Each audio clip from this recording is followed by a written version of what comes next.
Well, welcome back to the Golden Era Championship here at CVR. My name's Pirate Lazebeam and I'll be covering round 19 of the championship here at the mighty Targa Florio. I can see in the YouTube chat that Viles has been extolling my virtues already, and even Dimitri has chimed in to agree, which is always a nice way to start the stream. Apologies for not being here for the last round. I believe I was covered by another very capable commentator, but I couldn't make it for that one. But I've come back for what is arguably one of the most exciting rounds of the championship thus far, and I am very much looking forward to seeing how this grueling track treats the drivers today. On the screen right now you've got the championship standings, where you can see our leader of the championship after 18 rounds, and that is currently Marcus Peltonen, followed by Anssi Heitinen, and then Kari Uotila in our top 3 spots. Pretty tight championship considering the number of rounds that we've been through.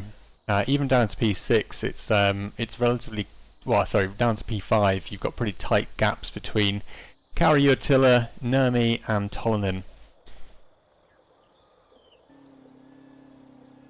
And then further down, even more kind of competition in the midfield. Helly Smith and Rilazaro splits by only 1 point. And then further down, even more kind of close run battles for the other drivers. So everything to play for in the remainder of the championship, and today will be a very important round given the challenges that the drivers are going to have to go through, and I'll get onto that in a little bit of a moment. Lovely little Fiat 500 at the bottom right there. So let's take a look at what's happening in terms of the starting grid for today's race, if I can remember how to bring that back up. There we go, starting grid. So we've got Cleo on the top spot, Alejandro Lopez in P2, Alex Lasur in P3, you got David Kent and Len Loon and Rilazaro down to P7, and then Tolonen starting from P8. You've got Papa Sodoro in P9, and then FJQ Megiers in P10, Lacoste, Ball. Got some new names in here which I haven't seen before, potentially. I say that because they're complicated to say. We've got Galimazynov, and then Crozy in P14, Lubomyrsky in P15, Withoft in P16, Kaminsky in 17, Ledoux in 18, Heitinen starting from 19, so actually quite far down the grid, and this track is going to be difficult for overtaking. And then Kari Uotila in P20. So good lineup for the racing today, and let's take a look at the actual action out there on the track. So we're following Anssi Heitinen at the moment. He's been out practicing. So what can I tell you about the mighty Targa Florio? So a track which needs no introduction. Many of you in the vintage community will have had a go at this track, and if you thought learning the Nordschleife was difficult, then the Targa Florio takes up to a whole new level. It's a 72 kilometer track.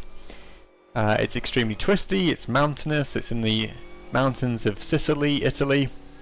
It's very bumpy, there's lots of things to hit, so walls, Armco, you've got bushes, you've got mountains to fall down, and not only that, but it's going to be very challenging from the point of view that these cars are not only fragile, and any of these small bumps and scrapes could be a race-ending incident, but there's also a very narrow track, so one car hitting the barrier could spell disaster for multiple cars if they're following close behind. And then actually the most important thing to mention here is that these cars didn't have the best cooling, and they also suffer from mechanical issues. There's also the oil slick feature, which has been featured into the league on the last round that I commentated on. But this track's going to be really demanding from a cooling point of view. The low speed, the twisty nature of it, the uphill sections will all put a lot of strain on these cars, and the drivers are going to have to be using every trick they've got in the book to manage those temperatures. So we might see a bit of short shifting, a bit of lift and coast, there might be richer fuel mixtures being employed. We might actually see what we have seen in some previous rounds, drivers just having to pull over to the side of the road and let the car cool down for a bit.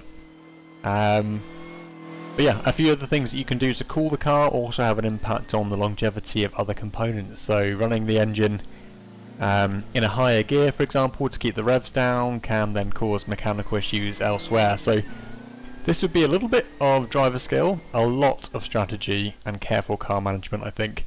And add on top of that the fact you've got 20 plus cars all trying to wangle their way around the circuit. There's going to be an interesting set of racing here today. I think it's 3 laps on the cards, and not entirely sure how long that's expected to take, but given it's 72 kilometres, a while is probably a good shout.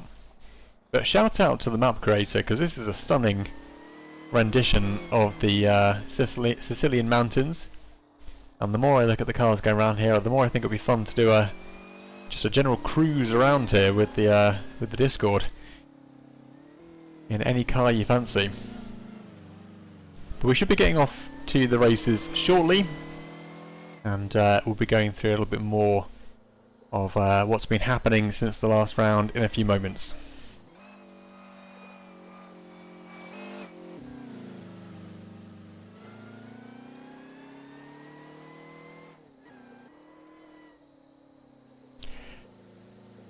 Ah, Red, welcome to the chat. Yes, knowing all the corners and names, yes, definitely. I won't say them out loud, I'll let you guys at home say them, you know, as you follow along. I struggle with the small tracks, to be honest, Red, knowing the names. I'd love to know how many corners are exactly on this circuit. But I was also doing a little bit of research before the race, and it seems like this was a piece of a much larger complex of a much larger track, but looks at this seems to be like 1/3 of it. So God knows how long the entire thing is.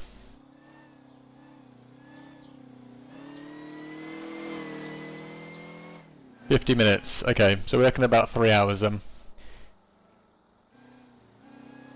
Tolnan was saying that the end of this race may be a challenge because technically the race ends when the last driver finishes their last lap, and that could take however long it takes. So we might be doing some interviews with the top 3 drivers or so, whilst the race is still technically ongoing.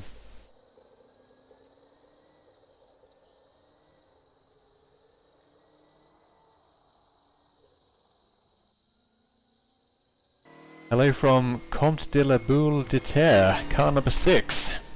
Here from car number 1. Well, good to see you all in chat. I'm wishing you all the very best of luck today. I think you're going to need it.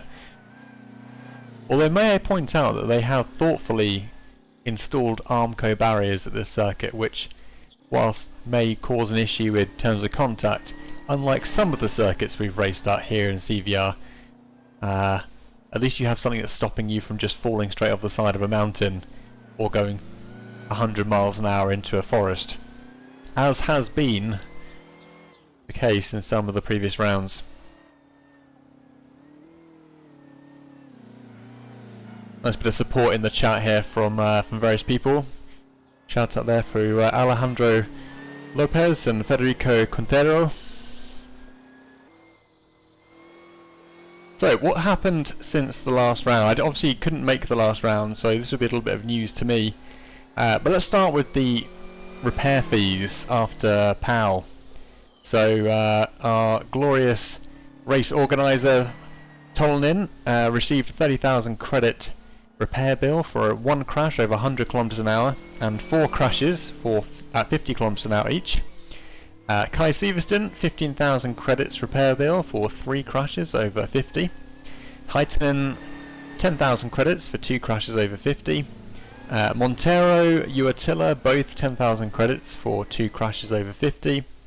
And then Withoft and Lubomirsky and Clio all received a 5,000 credit repair bill for their crashes, which was a single over 50 km/h incident.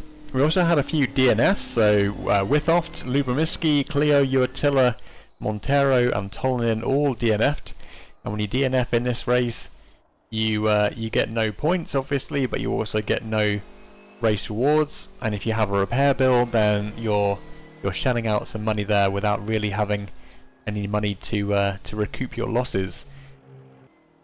We also had a fee. It's Tolnin again, so he got a repair bill, a DNF and a penalty. kick him while he's down. 5,000 credits for blocking opponent and causing an accident.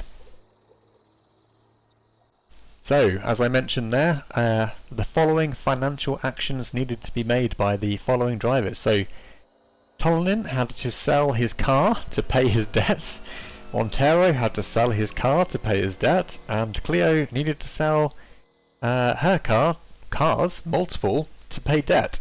So a lot of cars being sold by the contestants between last round as well, and that was power, which wasn't even considered to be as difficult as the Targa Florio. So if you thought things were going badly after your last round, I wish you all the very best of luck for this one.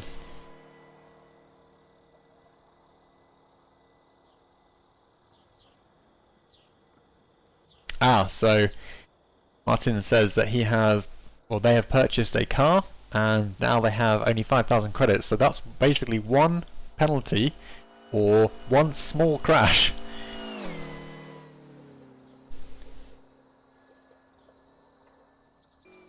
So yes, be very careful.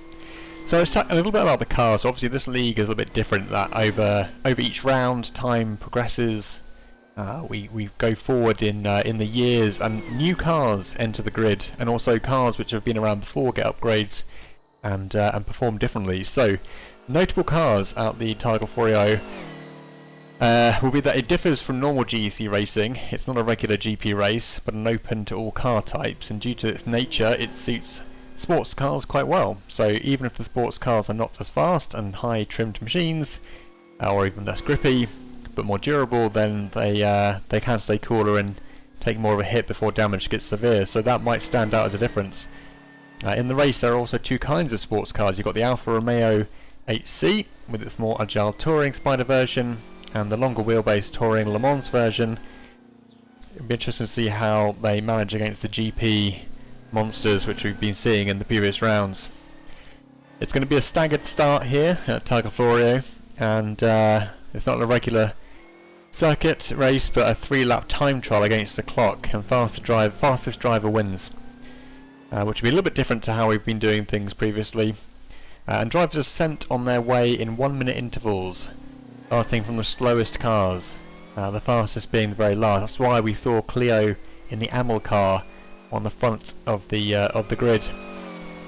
There are no blue flags in modern sense, but drivers are expected to make way for faster drivers in gentlemanly manners.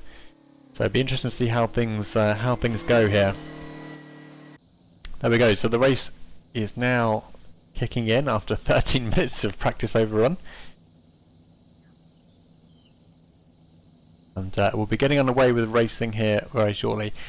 Tolonin has advised drivers who DNF to come into the official stream chat and come and say hello, so feel free to do so. And we shall dissect, I shall unpack your misery in real time on the stream. And then equally, if you are winning the race and race ends and you have some spare time, feel free to come in for a quick chat, and I'll do my best to give you a thorough interviewing.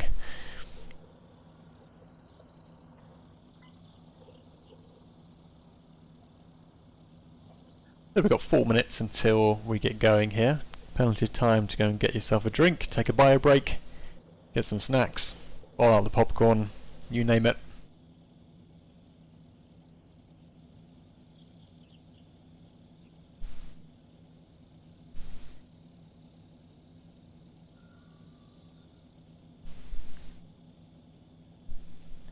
Thanks, Dimitri. Is that any better?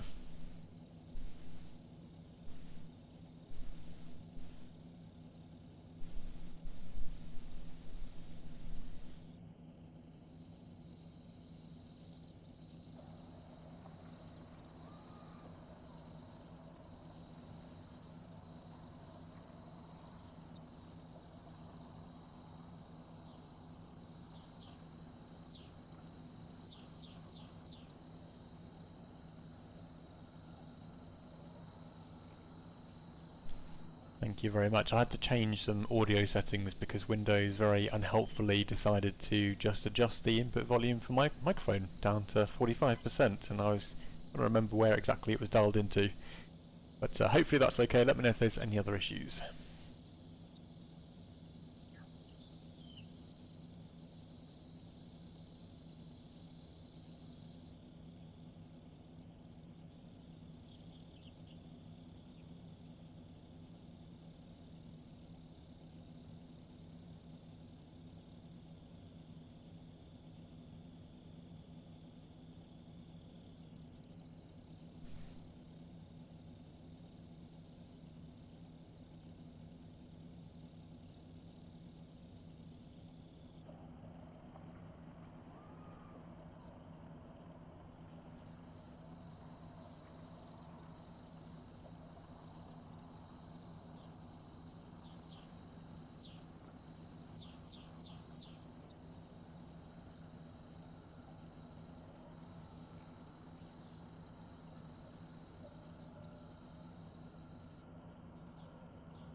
I've taken the liberty of adding the track map on after a conversation with Tolnin.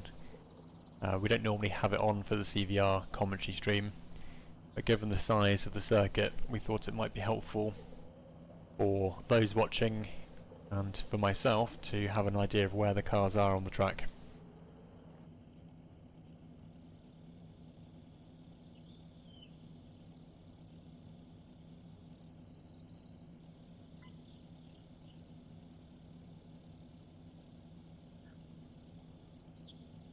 It's a great question, Viles. I think it's the 1935 cars,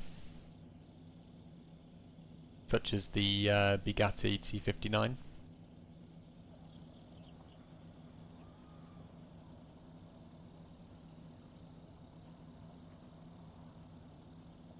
We've also got people driving a 1926 car, which is almost a decade prior. So that's the Clio Amel car, which is not the fastest, given its starting position.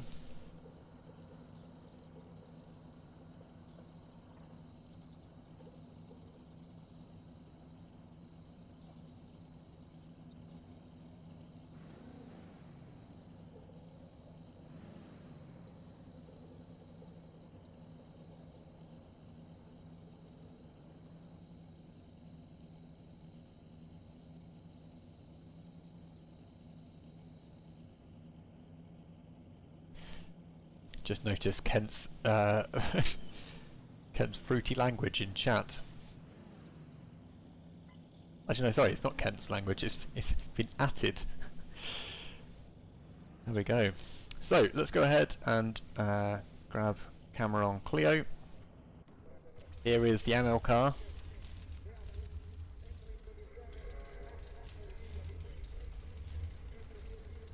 Don't know if that counts as a jump start or not. Almost causing an incident before the race had even begun there.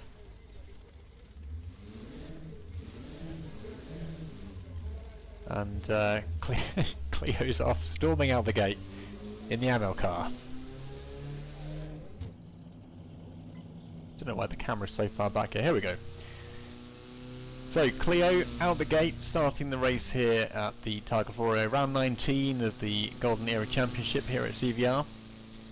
And in a few moments we will have Alejandro Lopez, 30 seconds afterwards.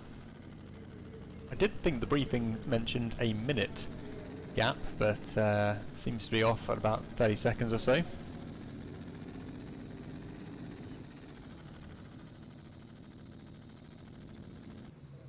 And here's Lesueur just reversing back to the starting grid.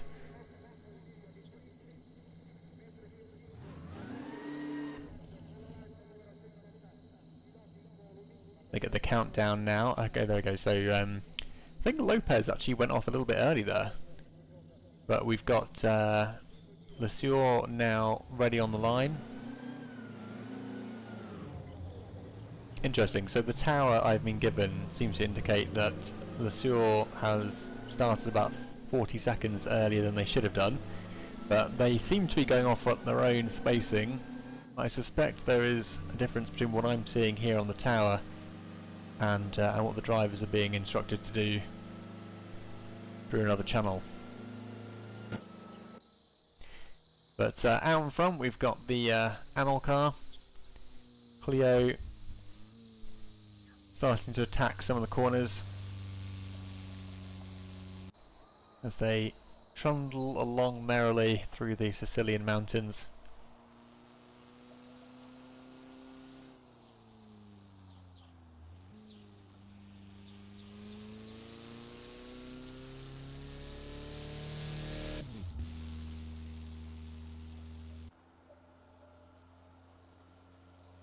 Looks like Kent is revival medic. Love that. Kent's lining up to go.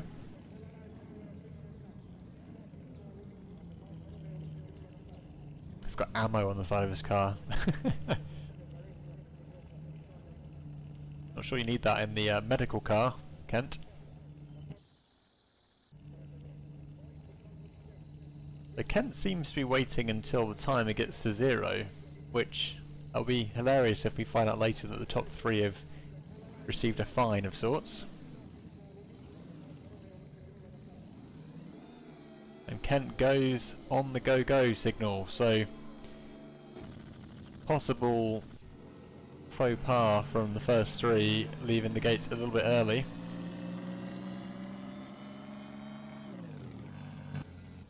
And let's stay with Kent for a few minutes in the Revival Series special. Alfa Romeo off to deliver medical supplies with great haste. So as you can see from the track map, we've been racing for a few minutes now and they've barely got to the first major right-hander, which I believe is the coastal section.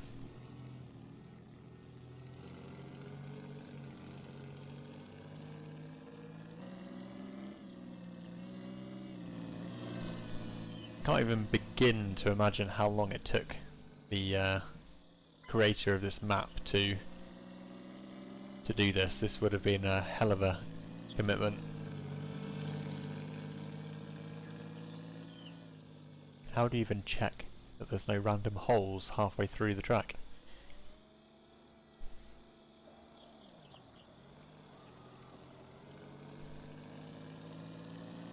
So Ralazaro is about to head off. We've got P5, which is Lenloon, already out and on the way.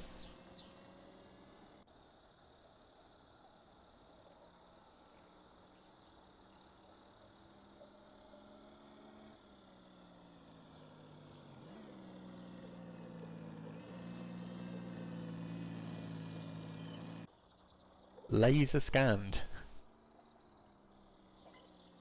That would imply that the circuit is still there in modern day, right?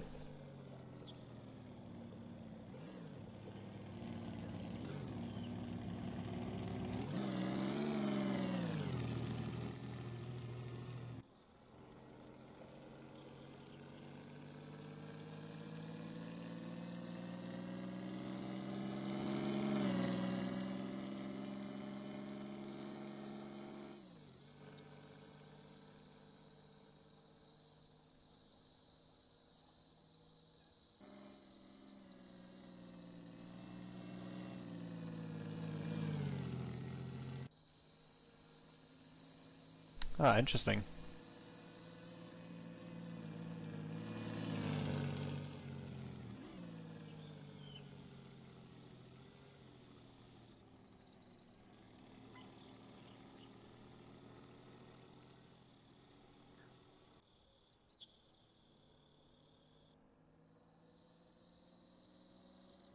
Ah, good to know, Martin. We're looking forward to seeing it then.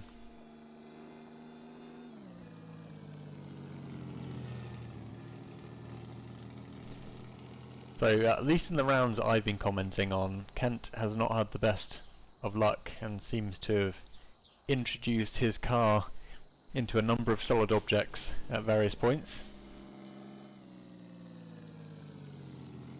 Looks like P3 has just had a little bit of an off. It seems to be still underway. Through the town.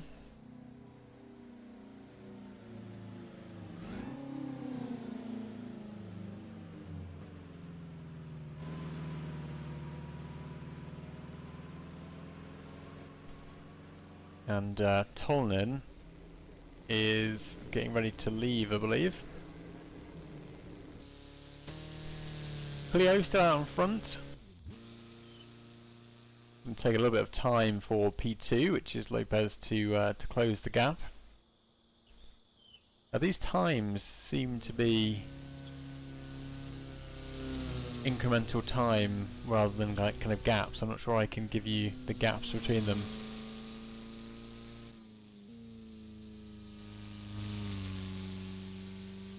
But we can see Tolnin is pitted, even though Mejias is now about to take off for their allotted start. So this could be an issue for Tolnin right off the gate.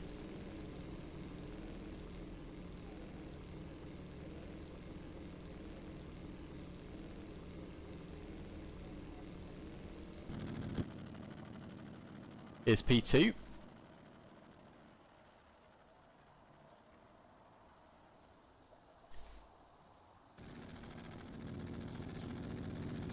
Thundering along in the very throaty number 14. Part of the Pacific Storm Racing Club.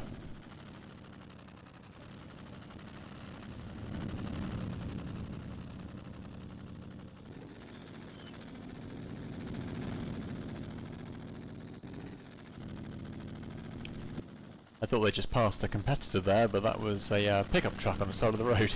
And there's another one.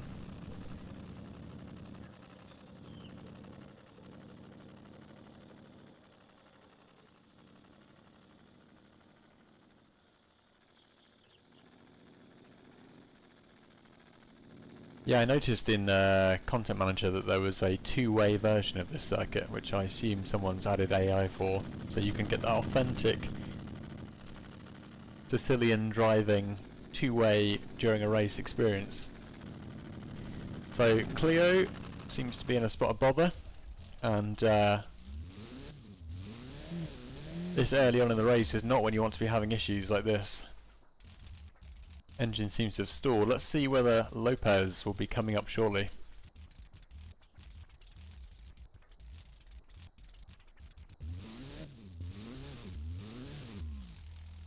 Got some front left damage there. Now, that's not the kind of damage you want on your car when you've got 65 kilometers plus to drive back to the pit lane. So let's see what happens. There's an oil slick in the middle of the road there by the looks of it. And I can hear Lopez in the background. And Clio now struggling to turn the car. Gets a flat front left. And you can hear Lopez chugging along in the background, just coming into audible range. Very ominous kind of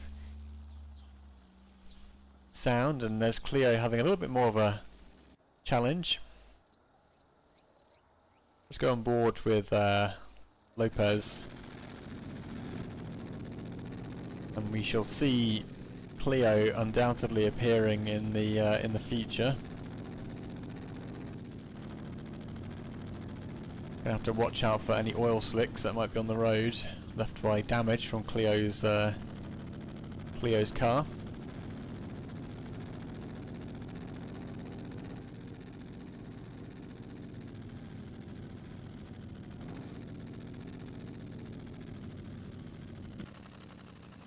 We can't see Clio just yet, but we can hear their car. Just hearing it in my left ear there.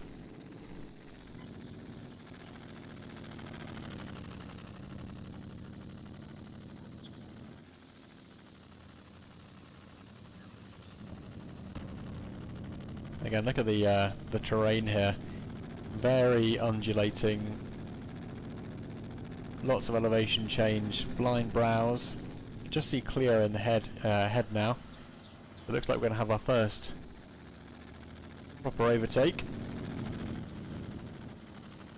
The stricken AML car now in sight.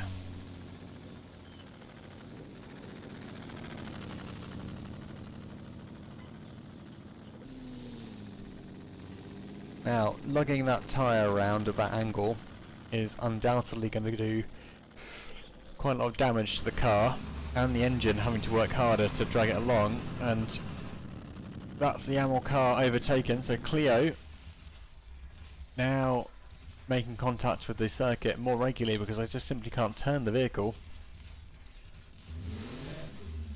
Tries to get the car back underway, and there's P3, which is Le Sueur. McGears, who started I think P5 or 6, is now down to P9 already, so accidents happening right off the bat. Clio really struggling here.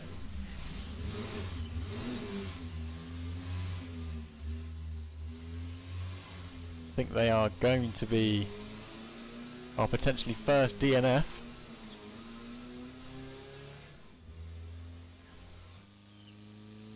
Donington at least seems to be out and on the way.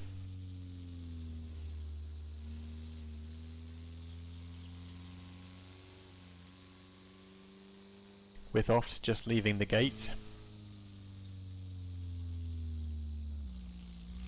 Yeah, Clio's going to be really struggling with this. What are they saying that? Where? Okay, so Lopez, even though they've overtaken, is still technically in second place. Maybe they have to be 30 seconds clear, or this is going to be a staggered start, which just holds these positions irrespective of where they are on the track. Not entirely sure how this system operates, if I'm being completely honest.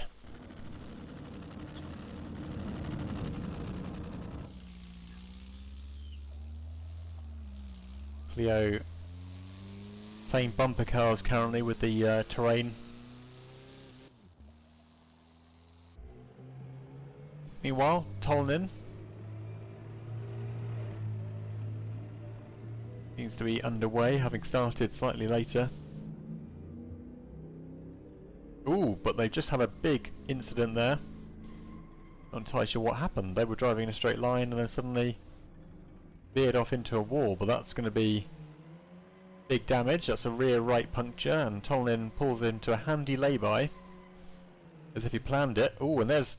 Ooh, okay, so remember when I mentioned how do you even test if there's a hole in this map? Well, Donington just found one, and they've had to return to pits, which is unfortunate.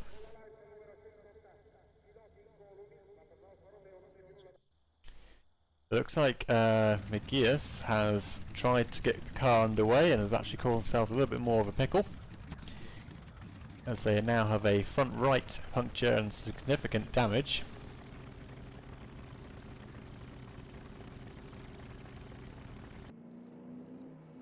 Salvini is out and on the way.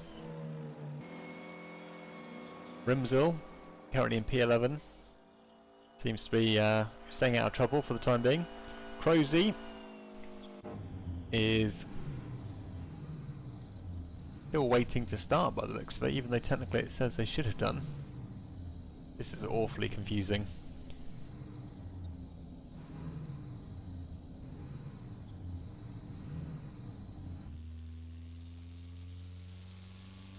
Clio pressing on with the AML car, currently eroding what's left of their wheel. And now we have Antti Heintonen, expected for a strong finish here. They've started quite far back down the grid, but that usually doesn't stop them.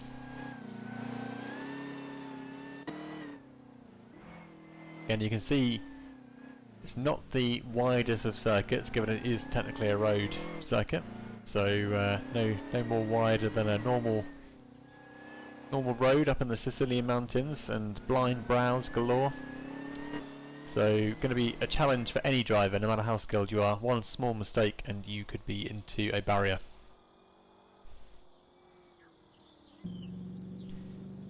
David Withoft, or Crozy.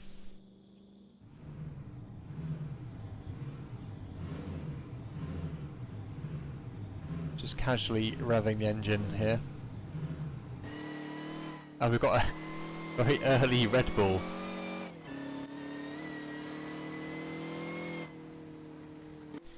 So this is the livery that Kent did for Martin, I think. Let's see if they can stay out of trouble in the number 69. Comte de la Boule de Terre. That could mean anything, I'm not entirely sure.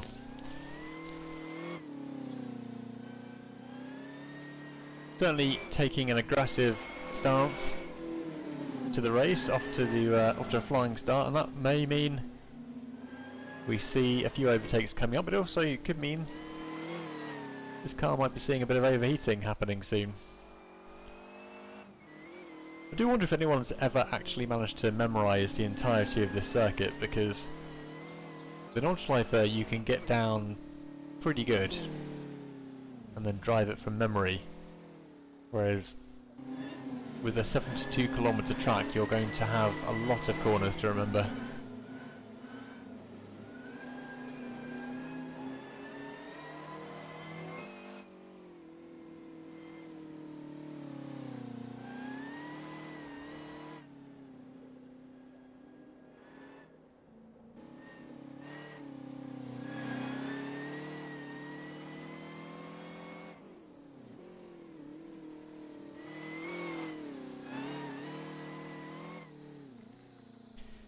So, incidents happening all over the show. We've got... Oh, actually, we've got the engine temperatures showing up, which is quite interesting. So, Clio is cooling the brakes, oil, fuel tank. Got lots of issues here. They seem to be a little bit stuck. Oh, that's not ideal. So, Clio may or may not be out of this race.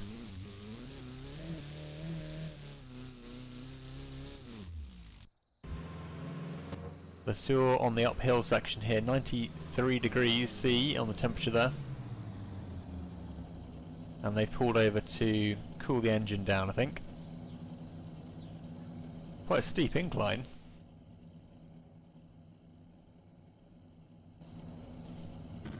Lopez, 88 degrees, so not too bad. They're managing to keep things in check.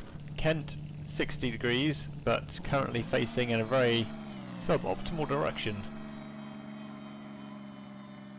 No damage though, just seemingly took a moment to stroll off the side of the track there.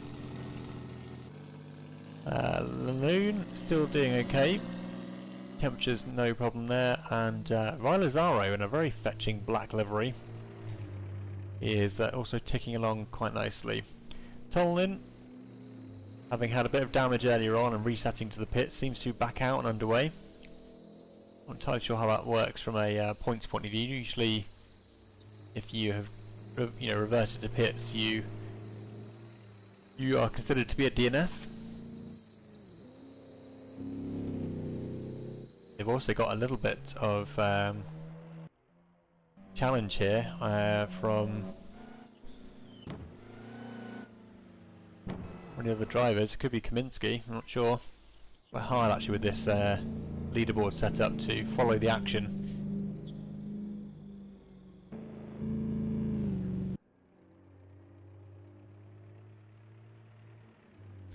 Is right, coming through one of the uphill hairpins.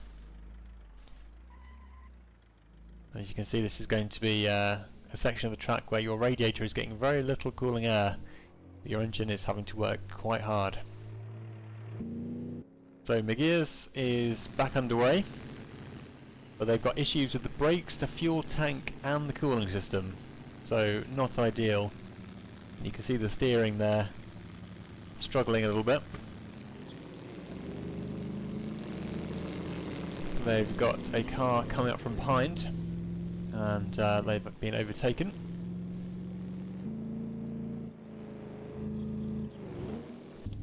Clio is still stuck on the side of the track, unfortunately. And Lopez, I believe, is our race leader still.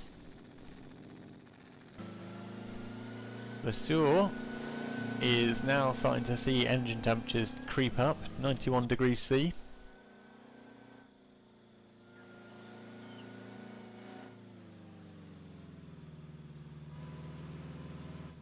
They're going to have to start taking things easy. They might be onto the downhill section now though. And this is where the brakes are now going to start taking a little bit more punishment.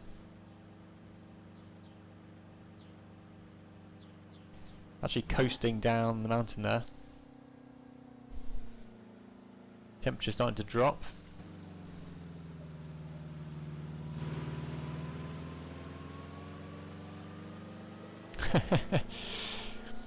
Well cooked vials.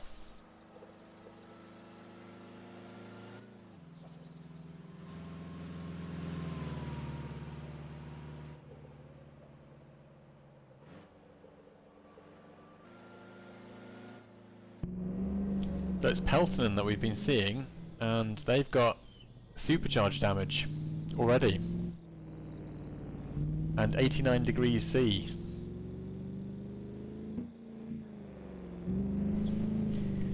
They've had a little bit of trouble actually with the supercharger on their car in a few rounds, I believe. Which is a shame because they're a very quick driver. But their temperature is now dangerously high, 90 degrees C. And they'll probably be looking forward to that downhill section, which can't come soon enough.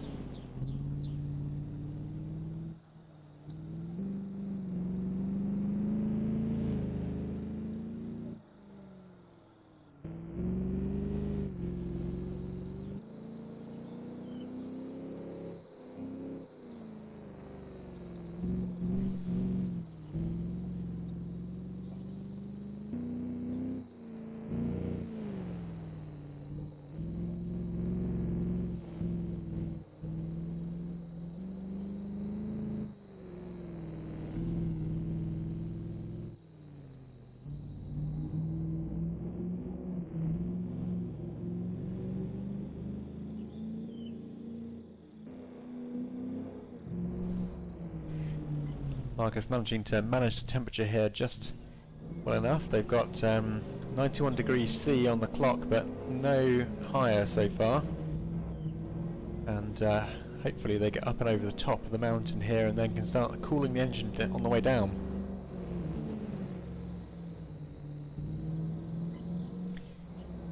Take a little bit of a look at the onboard. How things look for the drivers here.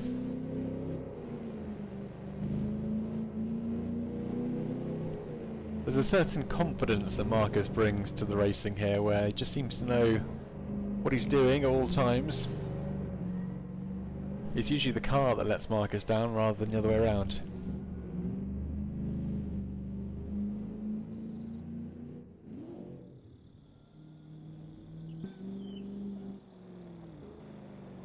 I'm not sure if it's due to people having disconnected, because Clio no longer appears in the lineup, as you mentioned that they have had an issue falling through the map. So once they've disconnected, maybe they disappear from the timing board.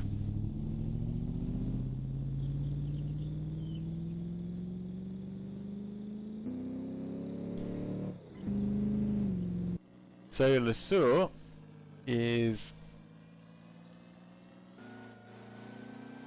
coming down the mountain now.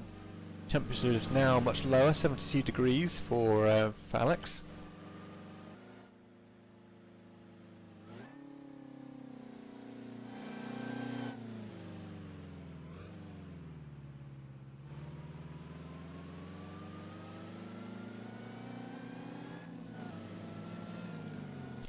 And there was Kent Lafrege.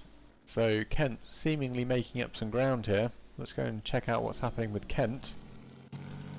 Don't think they can quite see Lesueur up ahead, but let's see if we can catch a glimpse.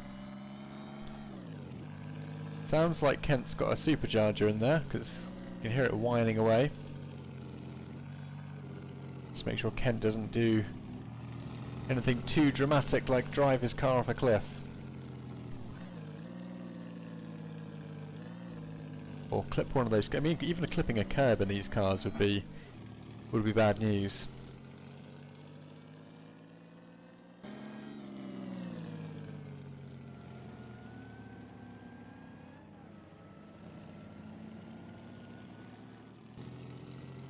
Ah, and over the bridge. There you go. Back into a slight uphill section. 47 degrees for Kent, so cool as a cucumber.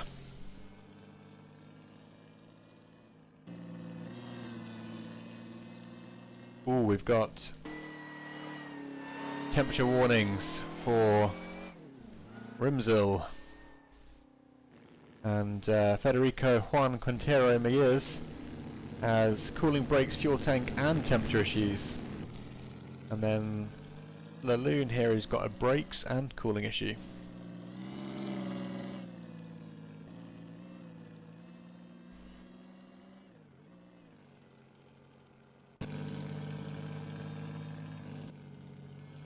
I don't think Kent's overtaken just yet. Let's see where he gets. So I can hear a car off to my left, which would suggest Kent isn't too far behind.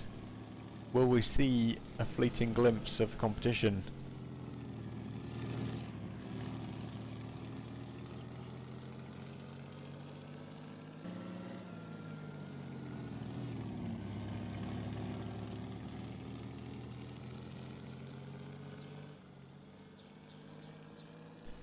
Yeah, Kent is making up some ground here. Car seems to be holding together. There's a bit of a view there of Le Sueur.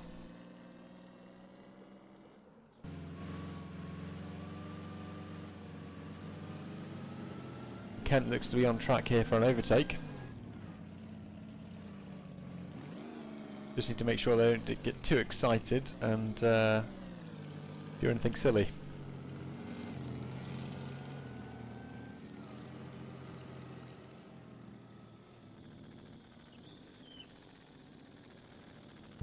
Withoft with a temperature warning, 94 degrees C for Daniel Withoft. Let's stick with Kent though. Le Sueur now has temperature warning. You can see Kent up to 57 degrees, but nowhere near the temperature that Le Sueur is at.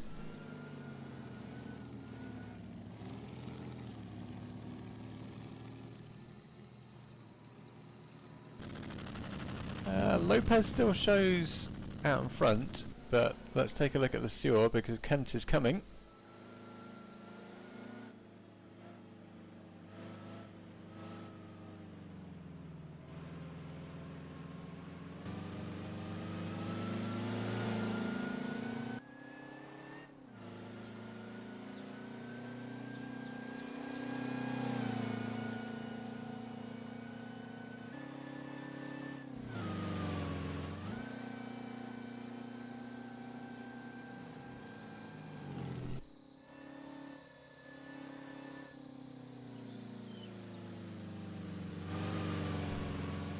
So Alex now feeling a little bit of the pressure as Kent draws closer. This is one of those moments where you need to consider your strategy for such a long race. Will you put up a fight or will you let them pass and avoid any incident? Doesn't have to let Kent pass, but will battling prove fatal for the two of them? 94 degrees temperature for Alex here, so definitely needs to make sure they're not pushing the car too hard as they climb ever higher. Kent on the other hand is likely to have a much cooler temperature, 57, so much better cooling for Kent Lafrege.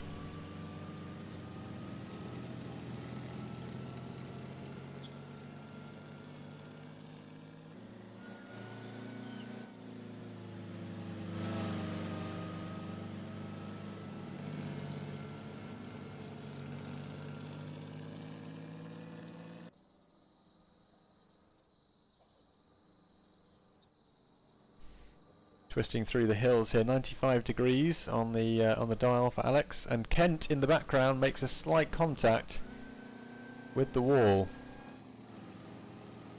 Lopez also getting a temperature warning. Garamond, yeah, sorry about that. That was what was the issue at the start you had? You didn't get off the line in time, and then seemed to then fall through the hole in the floor. Well, there's Kent making the overtake on the left-hand side. Alex seemingly making some space there to avoid an incident.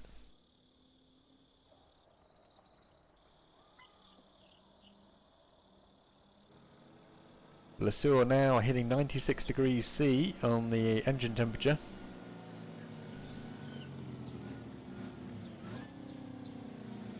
And we're down to 20 out of 25.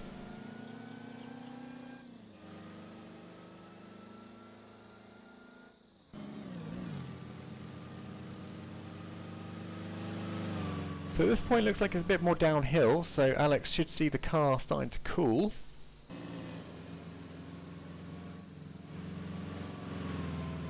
Let's see if they have any luck catching up with Kent for the downhill section.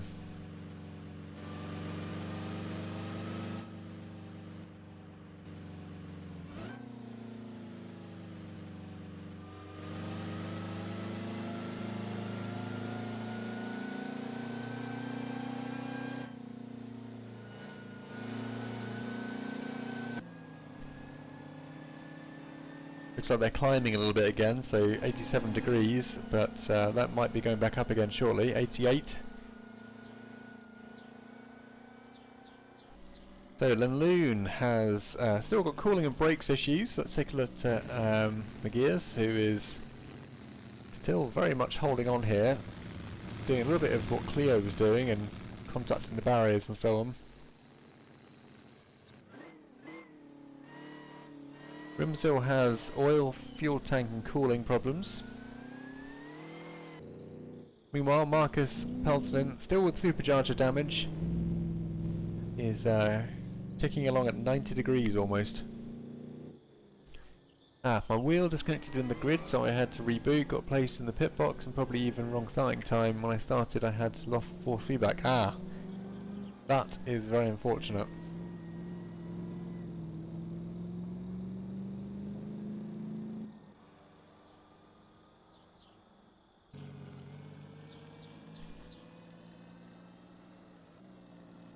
Now I'm joined here by Ry Lazaro.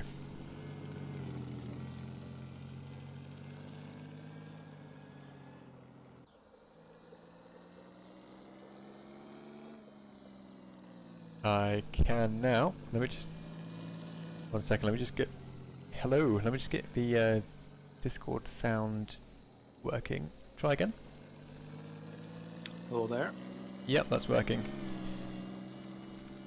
So, tell me, how did the race go? What's happened? Well, it was everything was going pretty okay, pretty normal. I think I was the last sports car on the queue, let's say, with Elsa retiring.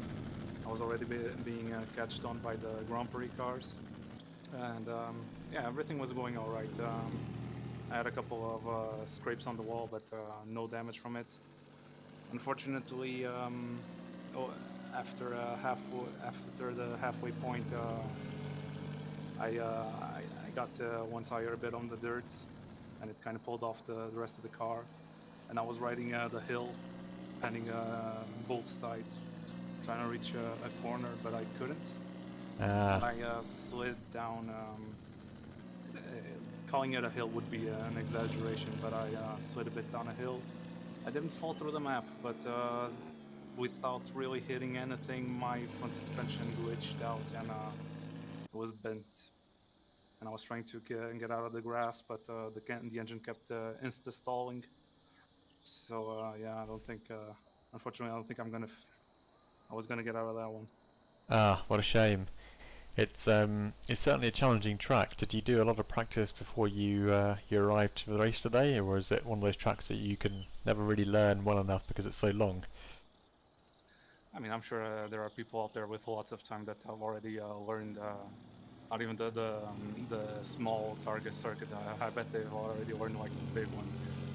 But yeah, I did. I occasionally do one lap around this track on my free time. Yesterday, I did my first full practice here with the 30s cars. I did. Yeah, summing up must have been like one lap and 3/4 of a lap in total. Yeah, but it's just it's one of those that you got to take your time. You either use a map or you use a co-pilot or something, or you just find unemployment and you learn the full track by heart. But yeah, I was trying to do it full raw. I was using the non-synchromesh gearbox. I didn't pull up any maps. I don't think I have any good map apps on a set of course, and I don't really trust my co-pilot. I'm still learning on my rally skills, so I don't think I could keep up with him. So I was just doing it raw, you know. Fair enough. And do you drive in VR or on screens? Yeah, I was in a VR, yes. Oh, nice. Okay, so I guess there's a certain level of immersion that comes from driving here. It does, from the outside perspective, it feels like you're just driving around the Sicilian mountains, right? So does it have that extra depth in VR? Yeah, of course. Honestly, part of the way you navigate through this track is actually looking at the road signs. Oh, really? See what it says there. Just gotta remember that a road sign is like 50 to 100 meters before whatever it's signaling, so you kind of use that to pace yourself. Interesting. So if you ever go to Sicily now, you know exactly where you're going. Yeah, you never really know, but you might have a bit of an idea of where you are or what's coming up. Yeah, that's very cool. Well, you're not the only driver who's had some challenges today. I think we're down to 19 cars now out of 25 that started. That includes me in the broadcast car. We've seen a few drivers fall victim to the holes in the map. So Clio and Tolnin, I think, have both been through one. So it's going to be interesting to see how many drivers can finish this, given it's only what are we, halfway through the first lap, and we've lost a few good cars already. What are your kind of predictions for the race? I don't really know. If I was still racing, I could have only hoped that the Grand Prix cars actually don't make it to the end. So not wishing anyone any harm, of course, but hoping that the cars themselves don't last the distance, because they are really fast and they can make up a lot of time during the corners. I don't think the sports cars stand much of a chance against it, other than their own reliability. That's why I hope that the Grand Prix cars just break apart or suffer from the temperatures of the engine, like a lot of people have been complaining. Well, I can see on the broadcast menu that Tolnin's created that it shows a little exclamation mark next to cars which are having issues, and there's a lot of them, more than I normally see. Marcus Pelton has a supercharger damage already. Ansi Heitner has temperature issues. David Withoft has temperature issues. There's quite a few challenges for these cars, so yeah, it's definitely going to be an interesting one. Well, I'm sorry you didn't get to finish more of the race.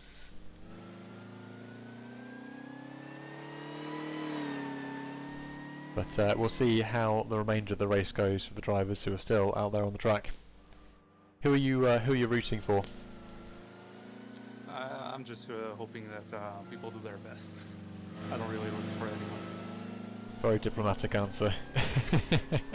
Of course. You've had some media training, I can tell. There we go. Okay, well, thanks for coming in for a chat. Are you going to hang out here for a little bit, or are you going back down to the race chat? Well, I think I'm gonna have first a glass of water, because it's very hot right here, and then I think Yeah. I think I'll stand by watching the live stream, see how all folks are doing. Very good. Well, let's see how things progress. But I know what you mean. It's quite toasty here. Not too hot today compared to yesterday, but still quite warm. So I've got a lot of water here for the commentary session. And you do a great job at it. Thank you very much. Thank you very much indeed, and thanks for coming in. See ya. See ya.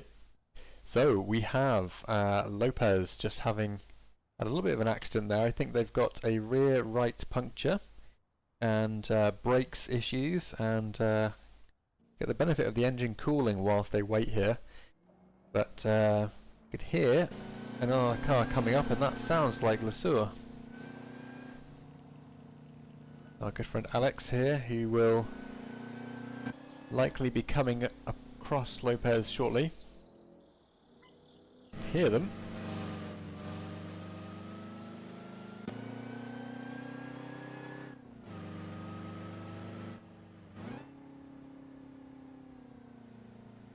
So Lopez will be able to get the tyre fixed on the side of the road, but whether they will be able to get the brakes sorted is another question. And Lesueur here is, I think, the car we're hearing.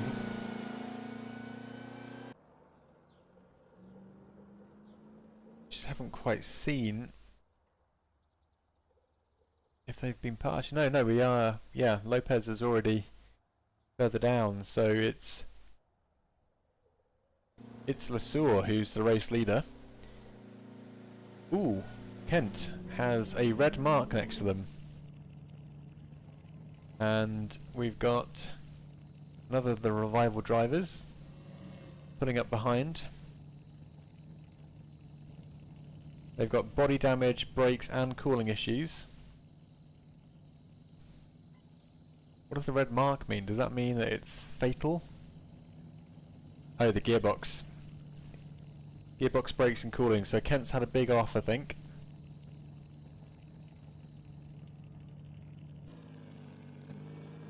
Then Loon also continuing despite heavy damage.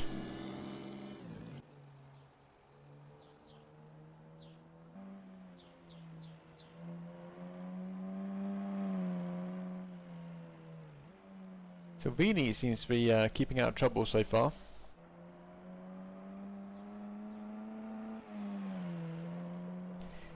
I think a co-driver giving you directions, Vals, would be quite welcome for a lot of these drivers. One less thing to think about.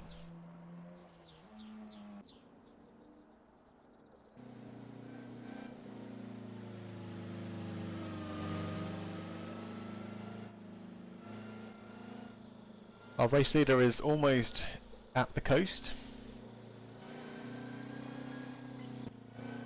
I imagine that means they'll be getting some sea views, and there you can see it in the distance.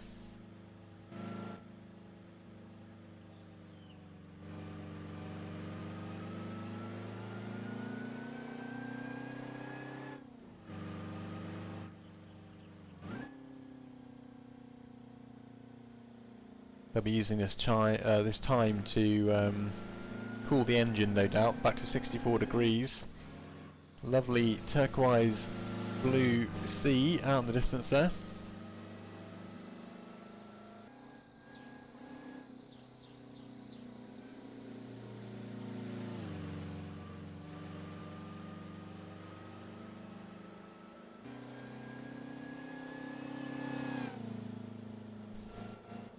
So lap 1 almost coming to an end. We still have a good amount of cars still in the race, but if we lose as many as we did on the first lap in the second lap, we'll be down to pretty slim numbers in terms of drivers who are still going.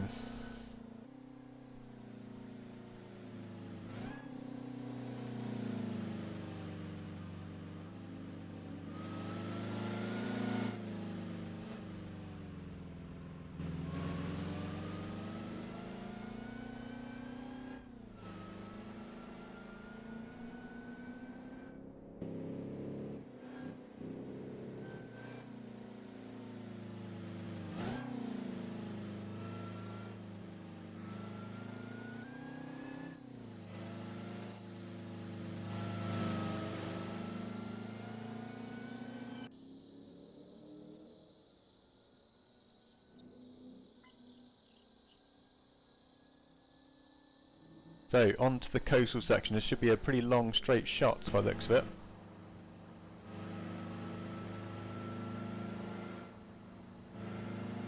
Someone's gone absolutely to town on the map detail.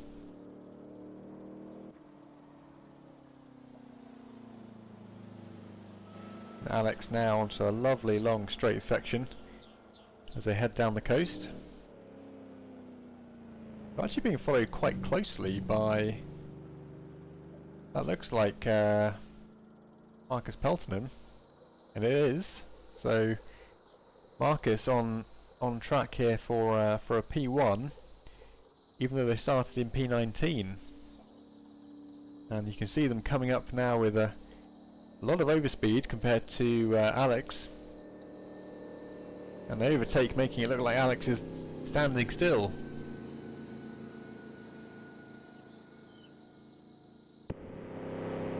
Absolutely rocketing along now, despite the supercharger damage. Marcus is flying. I'll be getting some air into the radiator, undoubtedly.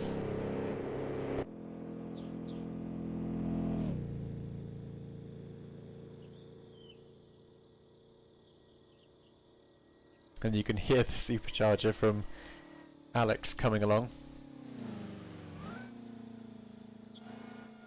Although Alex seems to be off throttle, so perhaps they're cooling a little bit more.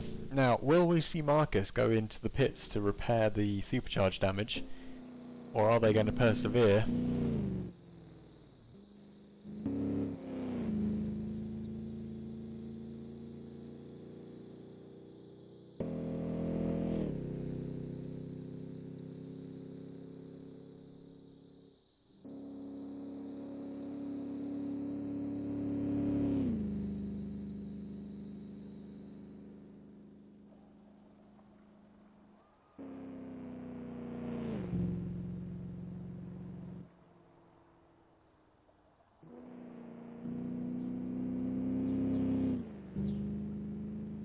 So Marcus now flying along, having worked their way from P19 up to P1, leading the race currently, and already opening up a huge margin to P2 as they flew down the coastal section with the taps fully open.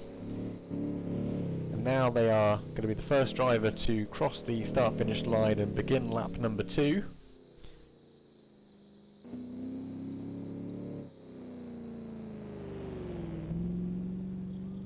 I wonder actually if I can bring up the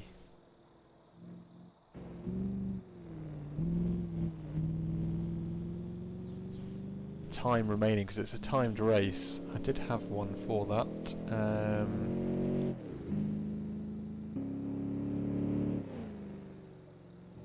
Not time of day. Hit clock? Nope.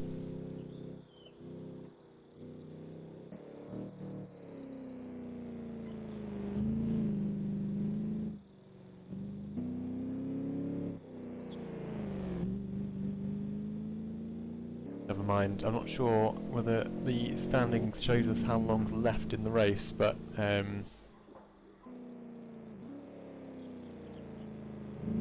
can tell that Marcus here is about to cross the start-finish line.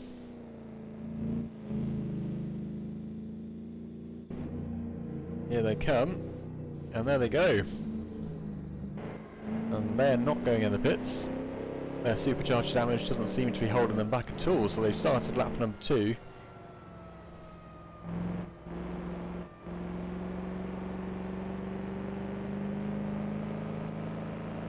You get a real sense of speed from Marcus's onboard. It feels like he's going twice as fast as everyone else is.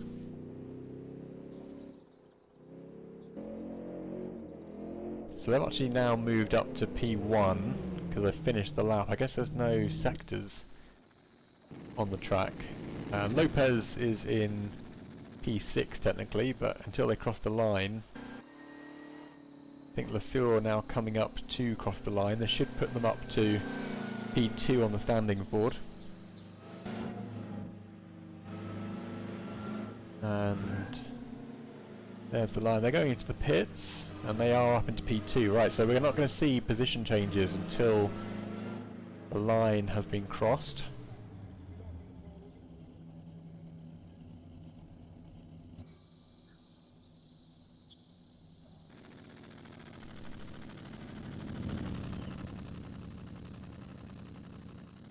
And here comes Lopez.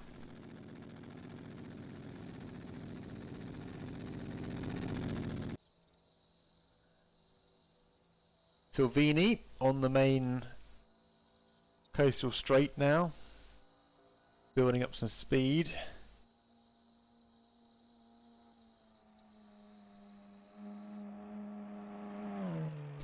Again, not quite as fast as I expect. Here's Nurmi though. Nurmi's teammates with Heitinen.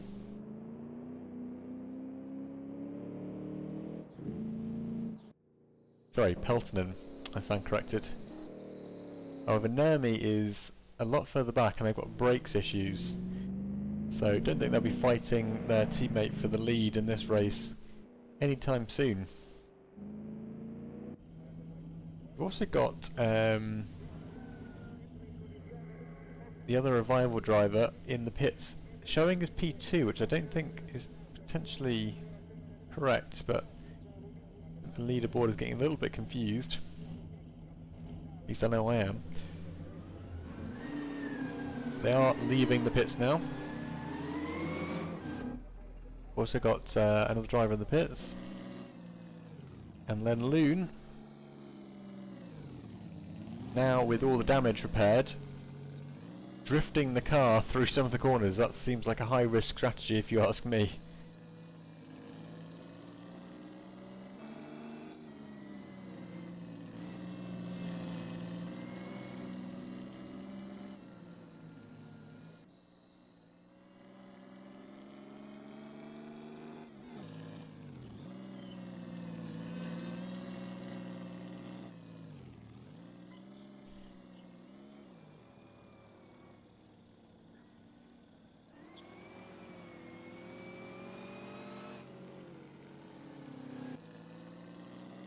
So we've lost another driver, which I believe is Kent Lafredge. He had a red mark against his name, which I assume means fatal damage. And they have dropped off the field, which is unfortunate.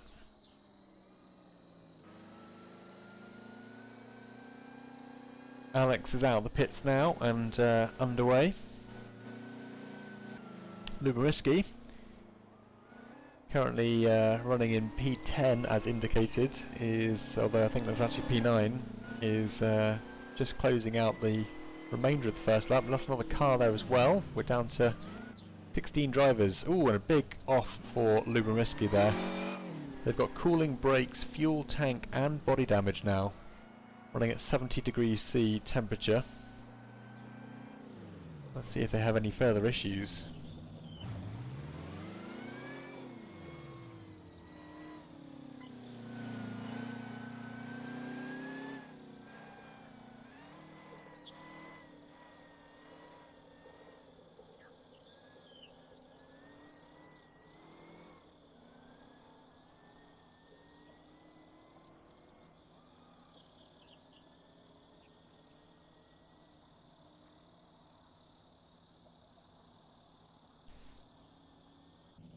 Well, they've stopped and they've got rear left puncture there, so I was wondering why the camera wasn't changing, and it's because they've had an accident. So that is not good news for Luberiski. Well, they've actually got another car just overtaking them, which is adding a little bit of insult to injury there. And that is probably going to have been not Kaminsky. It might have been Heitinen actually. But he seems like a little bit further forward.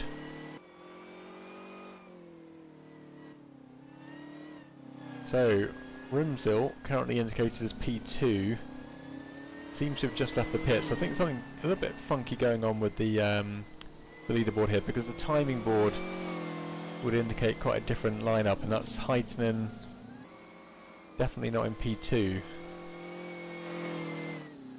What I can tell you is that Marcus Peltonen is leading this race, and they are well out ahead. Going to stay with them for a little bit whilst we let them storm up through the hill sections, and they've gained an incredible amount of time back from their starting position. I am pretty certain it was P19 they started. Oh, interesting. So here we have the timing splits. But yes, here's the standing start grid, and you can see P19 was Anssi Heitinen. So they not only managed to gain minutes worth of time back, but they are well ahead now of the remainder of the field.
So Marcus, with a good substantial lead here, you can see on the map just how far ahead they are of P2.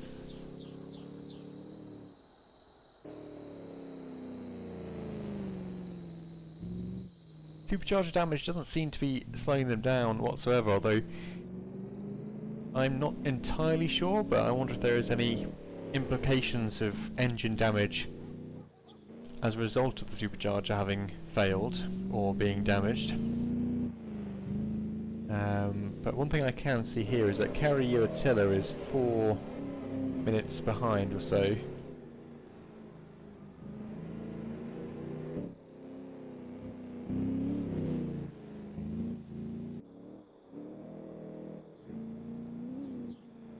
The Peltonen started the grid in 23rd, so actually I'm getting my names mixed up here. So Anssi Heitinen with P19 is now running in 3rd, and Peltonen was 23rd and is now back up to 1st.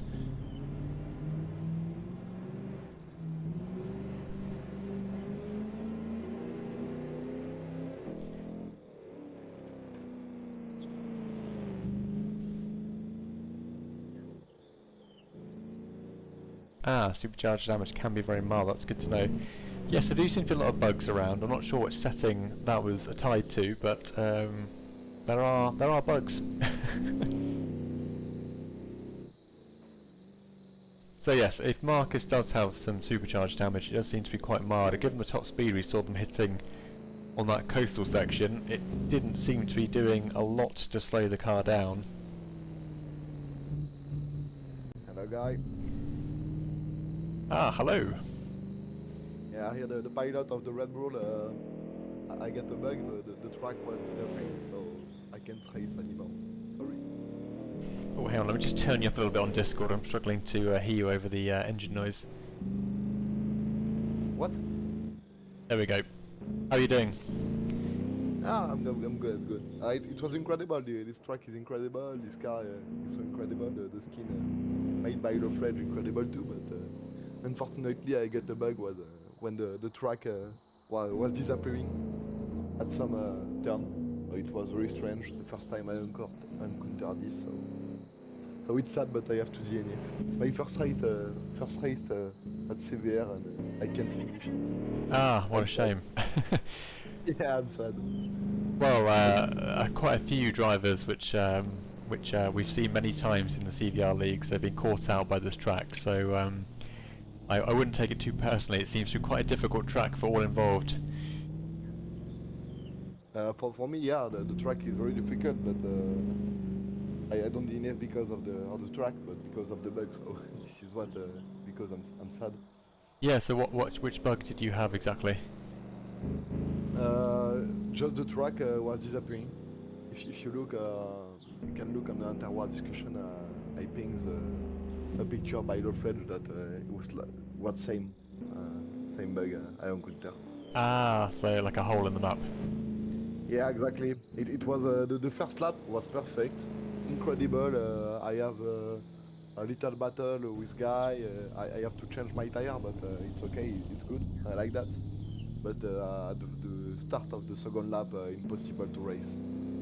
Ah, what a shame. It's so sad. But it's okay. I will come back to the next race, and I will be better. Very good. Well, looking forward to seeing you in the future rounds. And how is going for you, guy? On the stream is good. Yeah, all good. I'm struggling a little bit to work out which position everyone's in because it only updates the position after the lap is completed. But other than that, it's good. I don't think for the moment you can have the good information, but you can have an approximation by just looking at pilot and see how they're driving, if they repair or something like that. So you can. Yeah, definitely. Very good. Which car were you driving? It was the Bugatti, the 2035, the Type 59. Ah, okay, perfect. Do you enjoy Yeah, it? it's incredible car to drive. The feeling are incredible. The car have a really good grip, and you can also do a little drift to make it turn on the straight turn. So it's incredible. I like it. Like a Very good. kart in real life, and I drive it like a karting. You know, it's incredible. I like that. Very good, very good. Well, yeah, best of luck then for the next round, and I'm not actually sure where we are for the next round, but yeah, hope to see you again, and hopefully no bugs next time. Yeah, exactly. We will be there with all of my friends of rival series, and we hope that the tracks are not going to be like that. But it's okay. It's not the fault of the staff. The staff are incredible, especially Garamond, and we thanks all the staff and you also. I thank you for the stream. And, it's incredible. No problem, my pleasure. Thank you for coming to say hello. Have a nice day, guy, and nice race. Thank you. See you soon. There we go.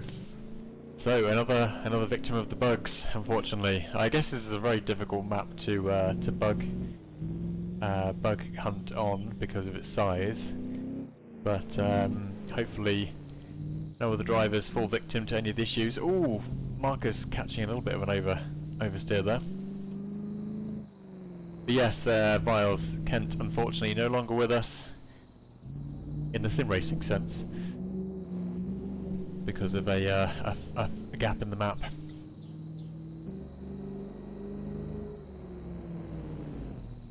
Holston seems to be holding on. He's got a temperature issue, but other than that, Supercharger seems to be holding up. Carry Uatilla here. God, that's a loud car. Rust Bucket Racing.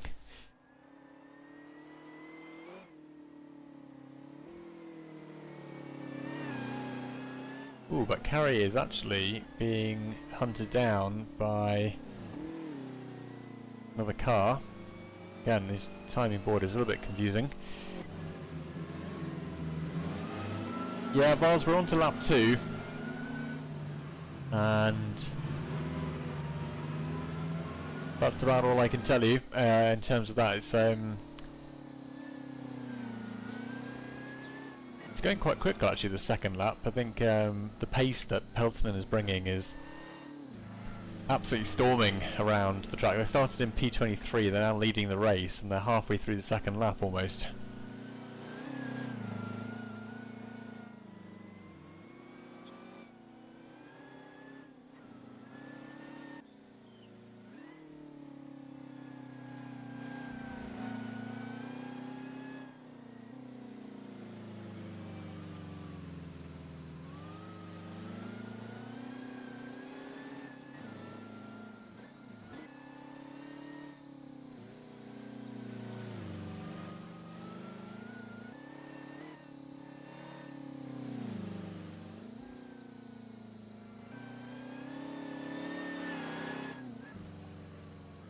Yep, very much so.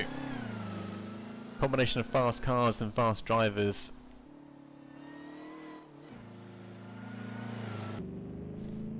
Elton absolutely storming along though. They are ahead by a country mile.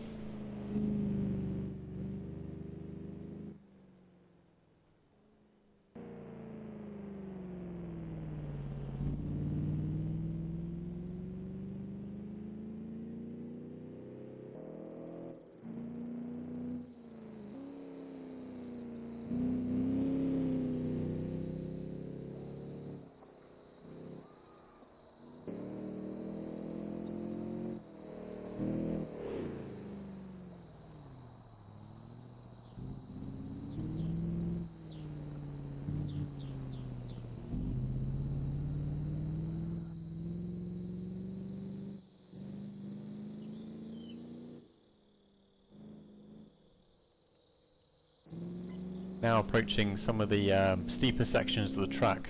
So Marcus will have engine temperatures to worry about, 85 degrees Celsius currently, and that may increase. In the meantime though, you Attila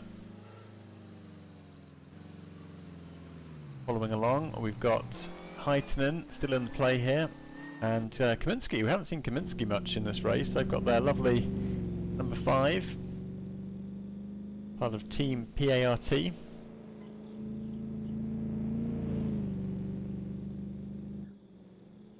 Korkiakowski, so number 28.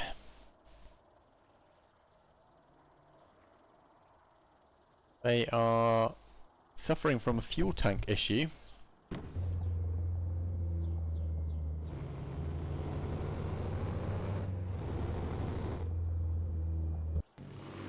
And I suspect we're going to see Korkiakowski coming into the pits as they are still finishing their first lap.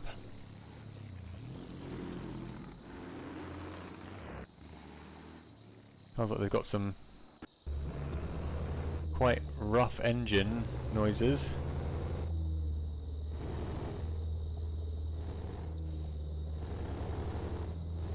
Garamond, if you have a fuel tank issue, does that mean that you're losing fuel? And in theory could run out more quickly?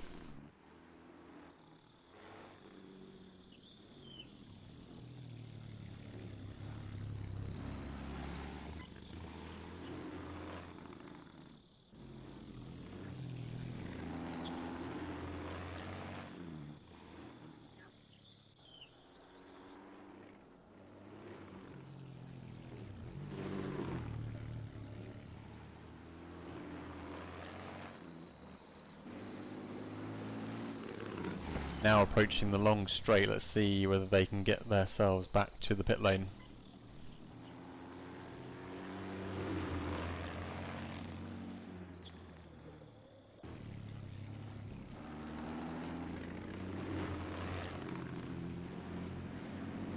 Ah. Unfortunately, I don't think I can see how much fuel another driver has. But I can see that they are about to get onto the main straight away.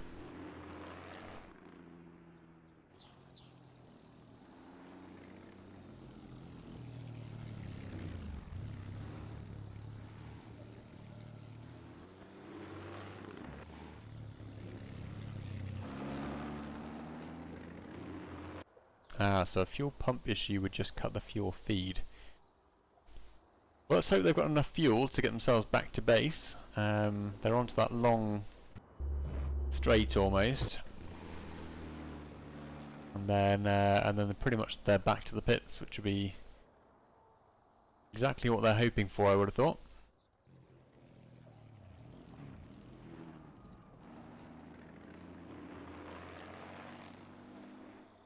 Now a chance to open the taps.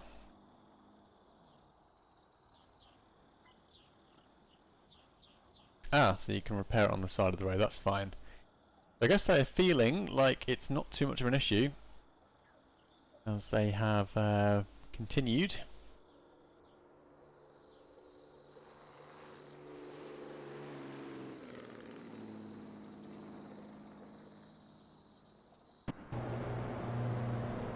they get an equally high sense of speed to what we saw from Marcus Peltonen.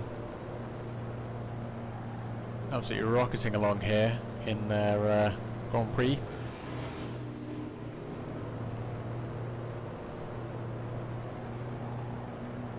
Real chance to get the engine cooled down before they start the next lap.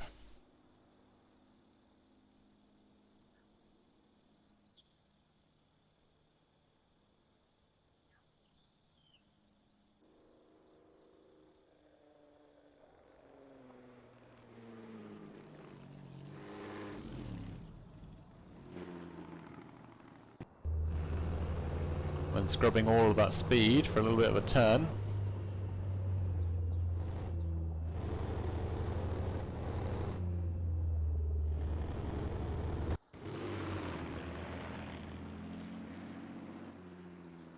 So Kaminsky seems to be, sorry, Korkiakowski seems to be doing okay, if not a little bit off the pace compared to the remainder of the grid.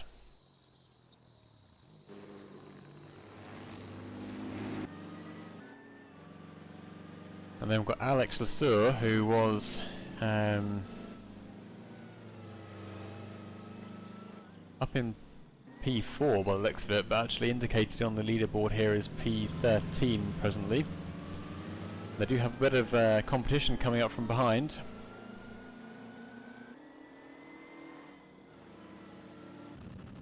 Ooh, we've got an issue here for Andrea, who is suffering from body damage, cooling brakes, oil and fuel tank issues.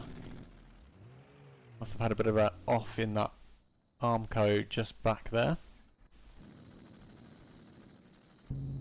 Kaminsky has cooling brakes and oil problems.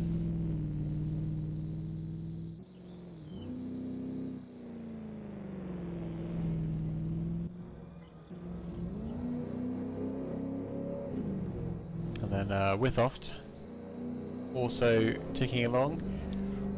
No issues other than a bit of a higher temperature there, 95 degrees.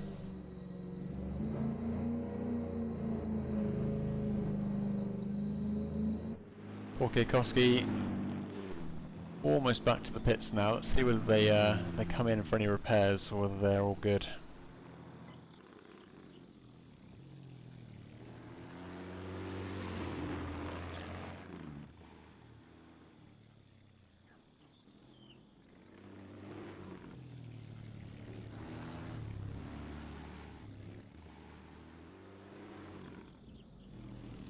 Ah, Salvini. But Salvini has the red dot, Caramond. I've forgotten what this means. Is that severe damage? Oh, it's gearbox. That's what Kent had as well. Does that mean it's game over?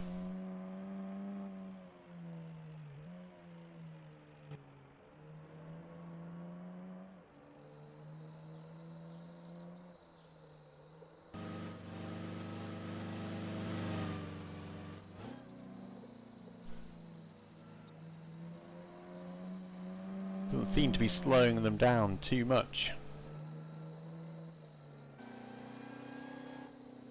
And they are making ground on the car ahead.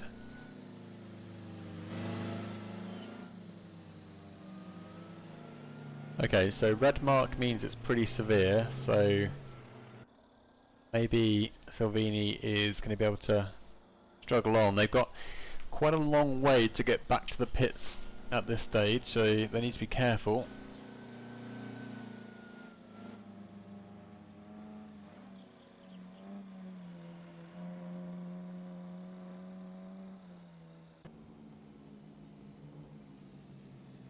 Oh, I wonder if we're going to hear a little bit of lift and coast from Salvini. They do seem to be coasting a little bit.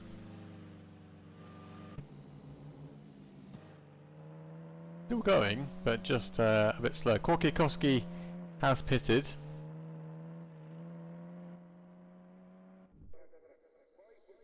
So they're still in the car though. I think they're going to carry on.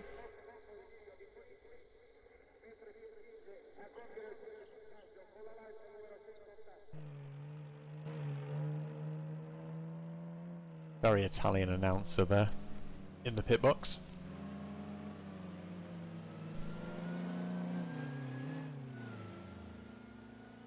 Ooh, and Salvini into the Armco there, or the brick wall. And if they've lost gears in the gearbox, they might struggle to get going again. That might be why they were trying to carry a bit too much speed through there.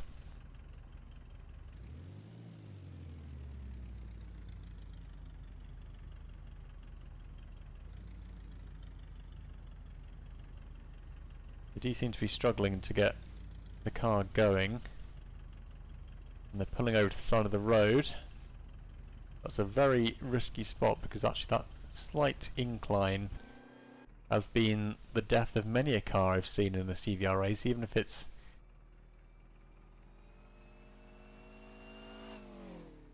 not that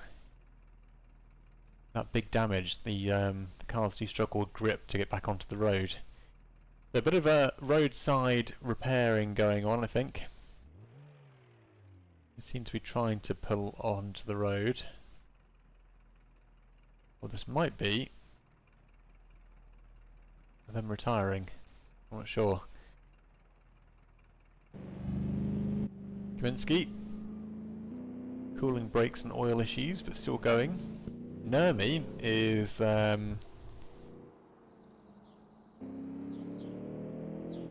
supposedly in P4, but I don't think that's potentially true given the map.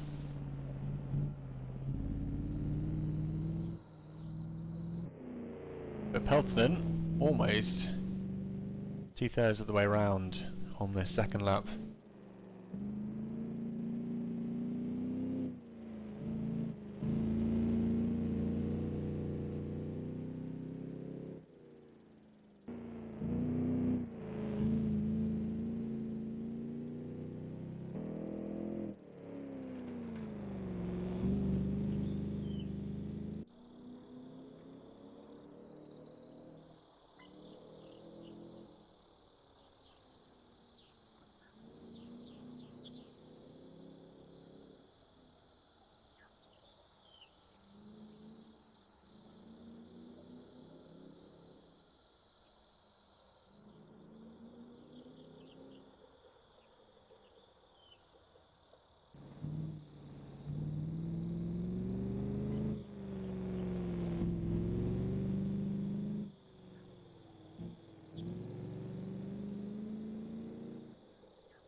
So Marcus Peltonen through the town, heading out towards the downhill section, working their way down towards the coast, leading the pack now by a considerable margin.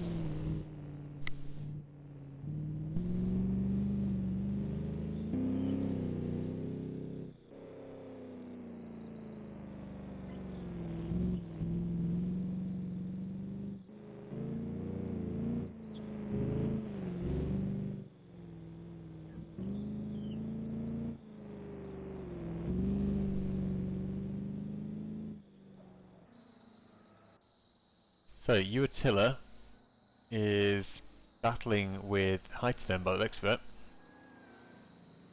And these two are working their way through the twisty section. 93 degrees on the temperature for Heitenen. He's also got a cooling issue there, which may prove to be a downfall. 84 degrees on Uatilla's car, so he can push a little bit more.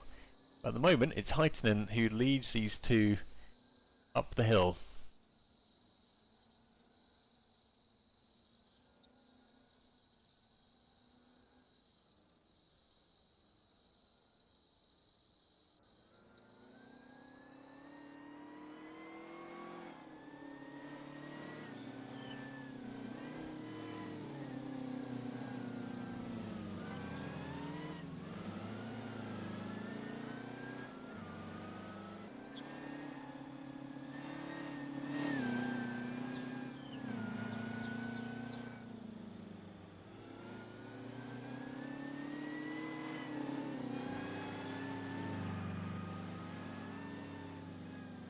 Let's take a look at the onboard from Attila here as they hunt down Heitinen. Both of them in the Bugatti. And not a lot in this, to be honest. There's every chance that Heitinen... Ooh, actually no, I stand corrected. Attila now has some engine issues. Their plugs are reporting to be a problem. And they're going to need to potentially get that sorted out. Let's see what they can do in terms of their competition here, because Heitinen is getting ever closer to Attila, and Attila's got to see what they can do. They are getting through on the left hand side. I think Heitinen struggling with cooling as well. I think 90 degrees there, temperature wise. Attila also with the plugs damaged though, so could mean this could go either way. I love how every single car is almost having an issue. You weren't kidding, Garamond, when you mentioned that the drivers would have a challenge here with the car survival.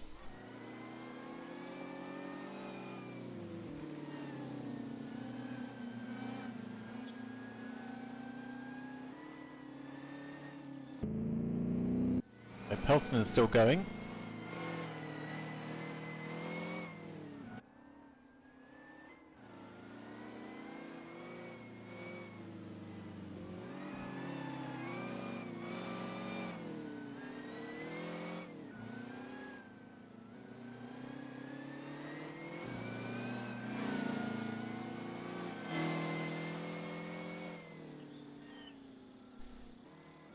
That's a great question. So in terms of cars, we've got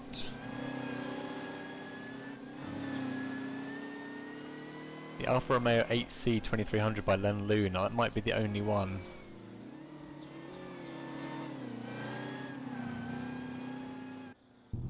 Ooh, but I say that, they have got quite a lot of damage.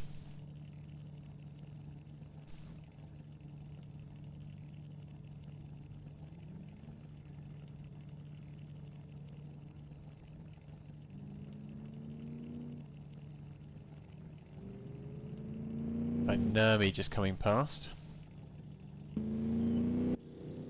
So yes, we have got one supercar still in the game, but they are in a little bit of trouble. Meanwhile, Attila and Heitinen still at it. Not wheel to wheel, but definitely very close hot pursuit.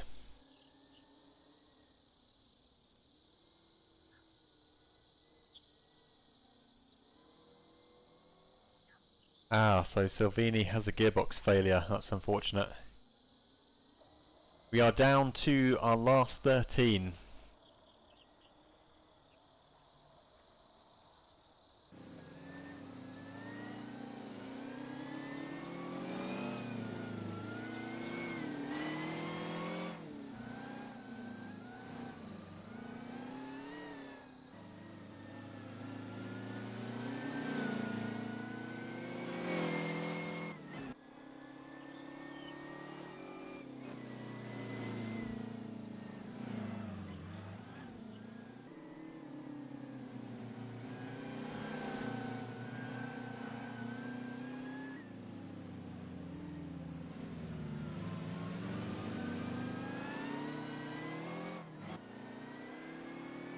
And these two still at it.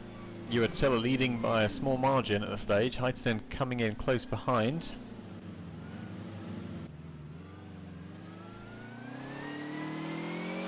Through the very narrow town section where there is limited room for manoeuvre.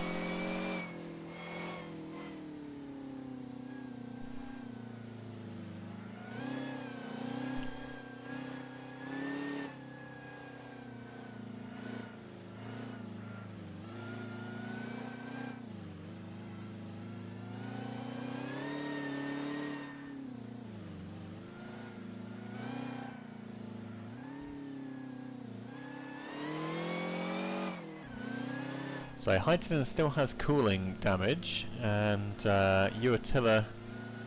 Sorry, no, not cooling damage, I stand corrected, it's just high engine temperature. Your Attila still has plugs issues, although it doesn't seem to be slowing him down relative to Heitinen too much.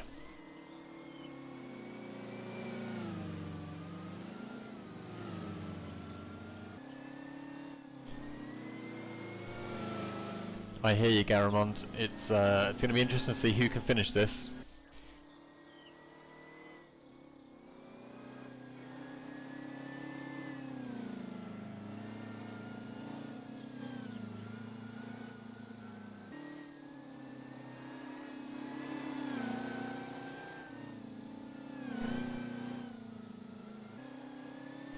Ooh, Nurmi is about to hit that. No, it's not Nurmi. Marcus Pelton. Here we go. Just about to hit that main straight. Let's watch that sense of speed.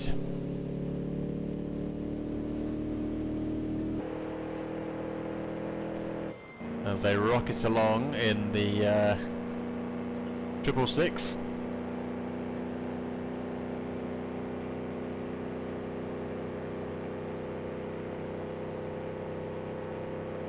Cooling the engine, 54 degrees.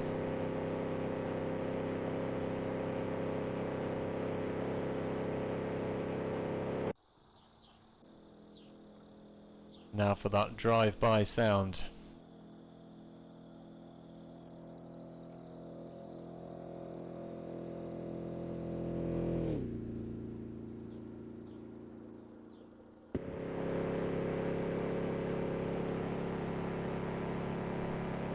A little bit like the Mulsanne straight, where the drivers would just relax a little bit and let the car cool down. 43 degrees on the radiator now, so definitely helping with the engine cooling.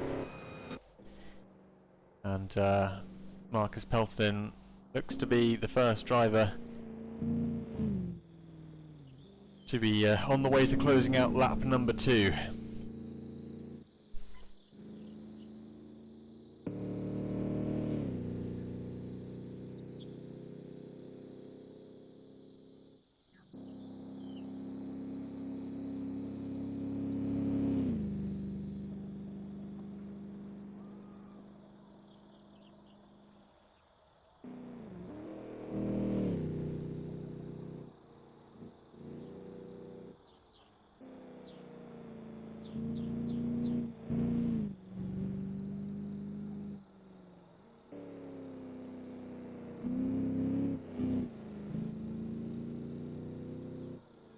So 12 cars left in this.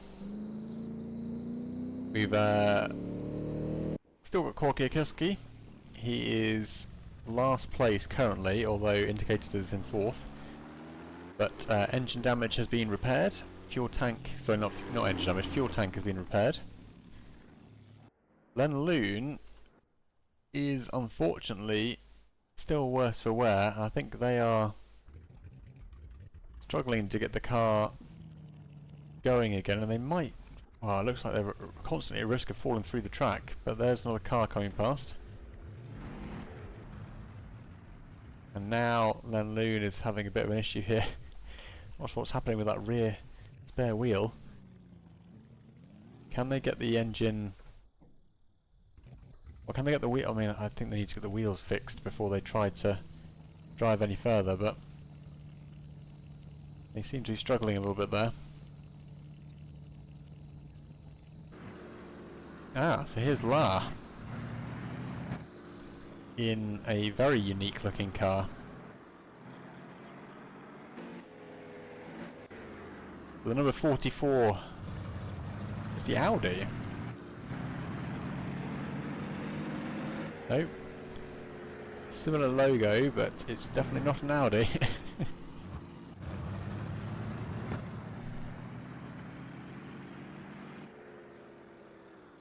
This is the Auto Union Type A. I think.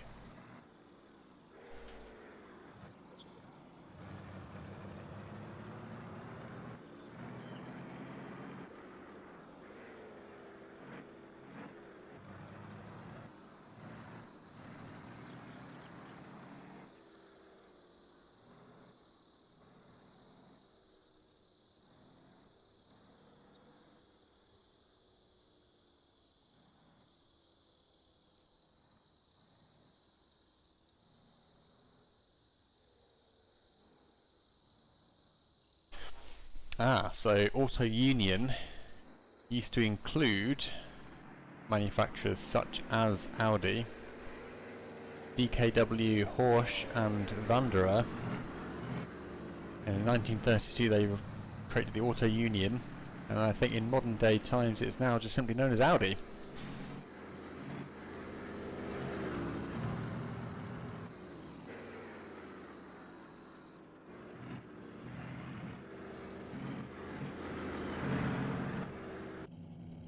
So Lubomirski has had an accident, rear right puncture, cooling brakes and oil.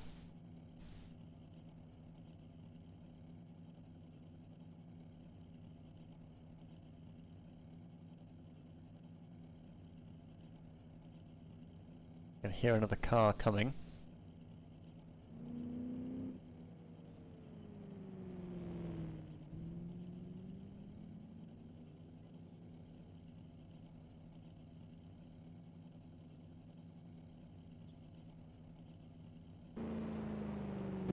Meanwhile, Withoft in the Scuderia Ferrari Alfa Romeo seems to be ticking along just nicely. They are actually quite well positioned in this race. Pelton has finished the second lap, is now eating into the third. But in terms of everyone else, I think Withoft looks like they are in 4th place, possibly 7th. It's hard to tell. 7th according to this.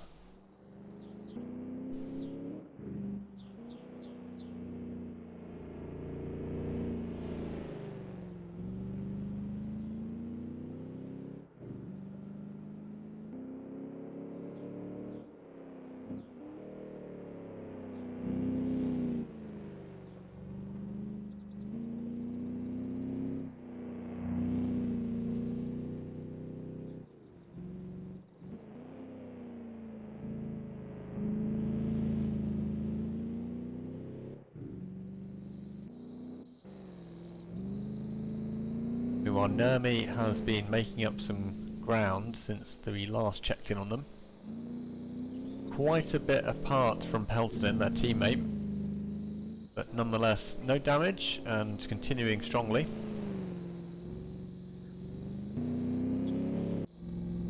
Kaminsky has the same oil and brakes issues that we saw earlier on. Engine temperature around 80 degrees C as well, so not too bad, but definitely a little bit toasty.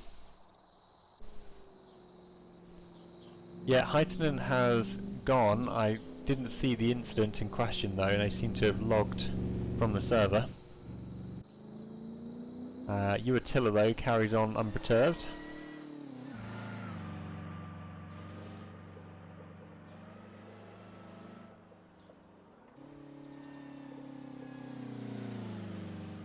Ooh.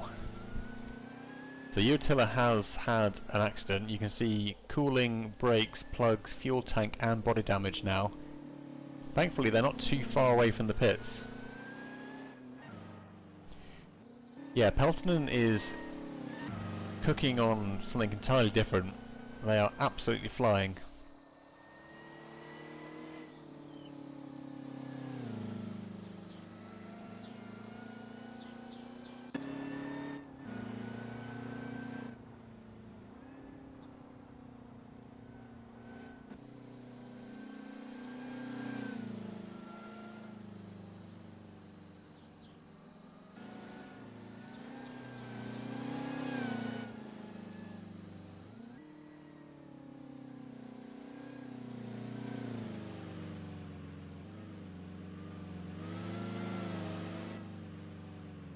So Uatilla about to hit the main coastal straight.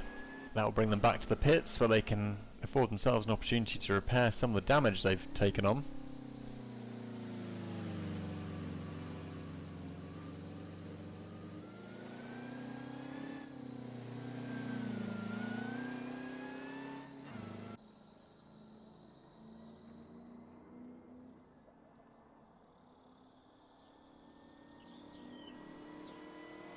So then Loon is in the pits, and I assume that's going to be a return to pits.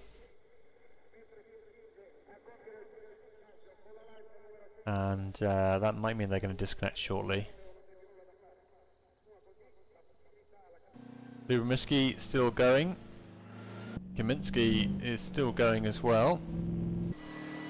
Uatila now on the main coastal straight.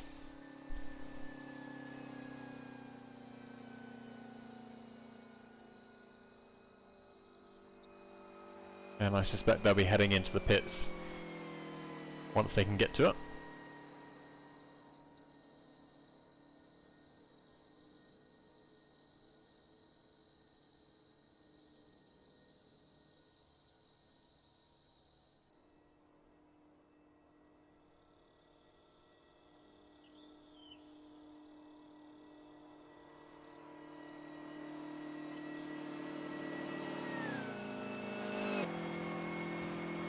So that is Alex Lesueur just being overtaken there by Uatila. What a sound. And Uatila seemingly able to get a lot of performance out of the car still despite the plugs damage.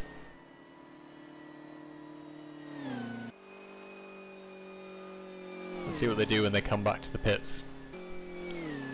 Oh, I think we're down to 11 cars now.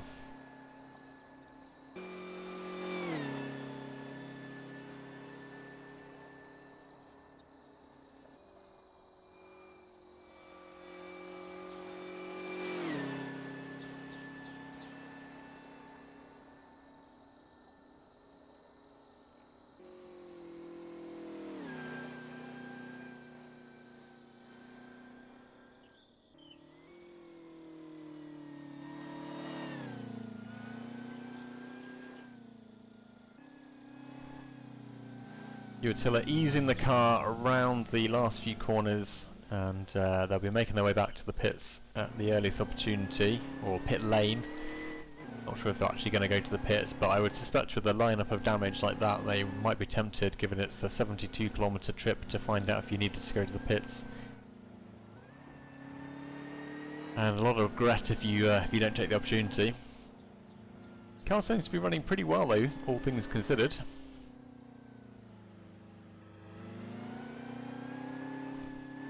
Beautiful Sicilian countryside here.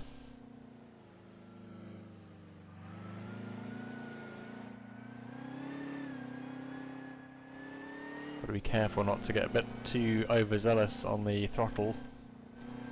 Losing the car at this stage would be très catastrophe.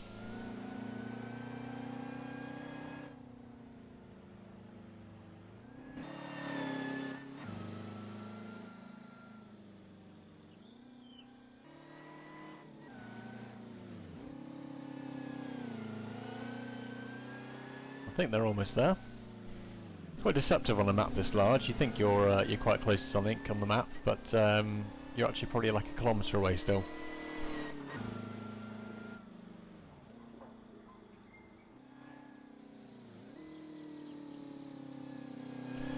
Talking about being a kilometre away, look at Marcus Peltonen. He's absolutely miles away from everyone else.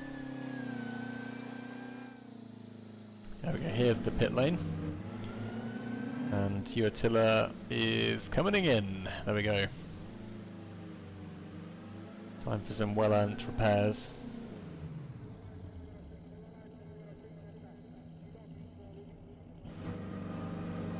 Let's take a look at Marcus Peltonen, who is our race leader undoubtedly at this stage.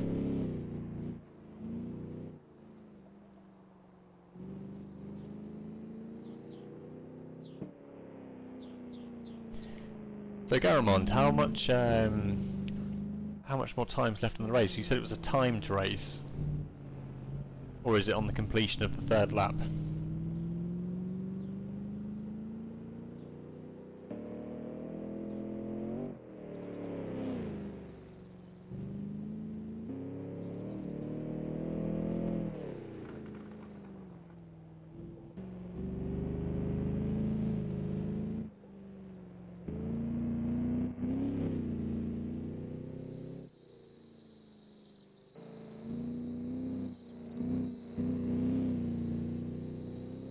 A graveyard of crashed cars indeed.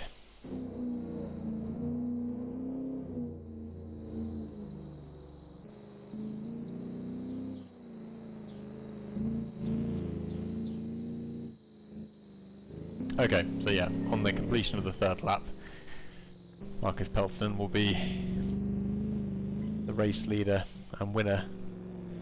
So about 2/3 of a lap to go for Marcus Pelton.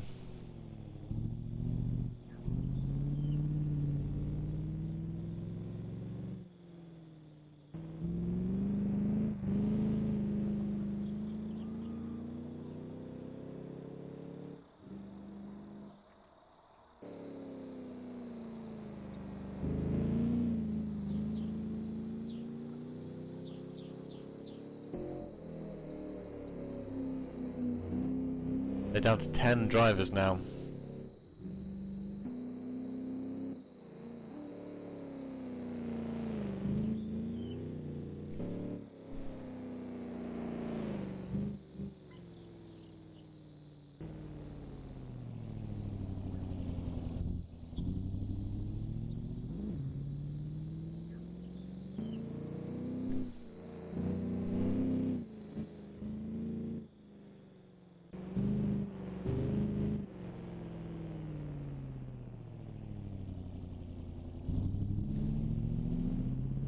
It's quite hard to spot them in a track this large, but I don't think I've seen any of the oil slicks, which were in the last round I commented. I can imagine an oil slick on a track like this would be pretty devastating.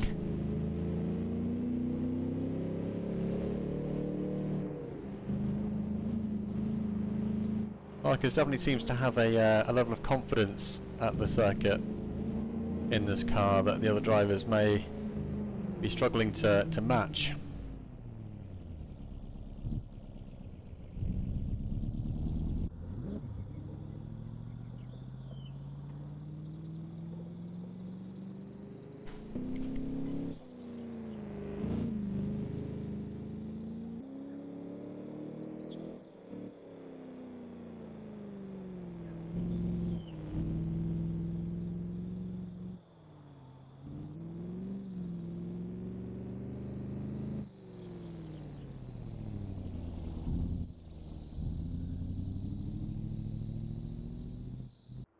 Korkiakowski though still going in the number 28.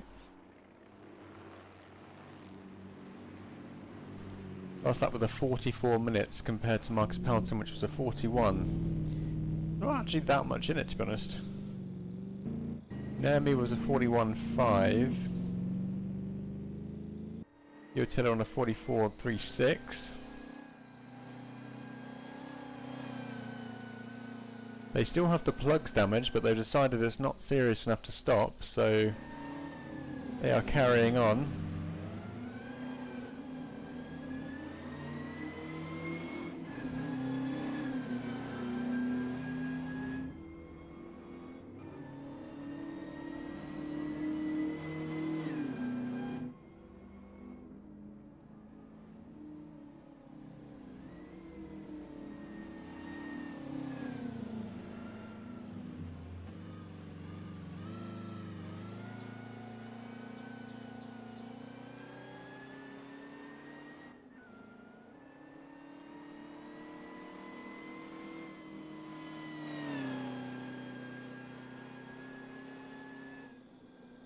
So, Yotilla still forging ahead.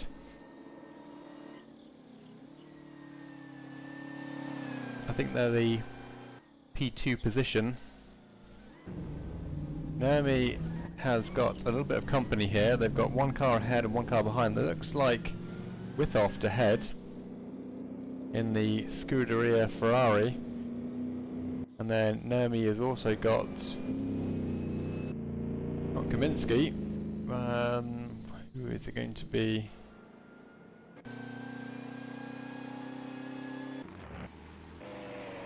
Not La. Ah, it's Rimzel.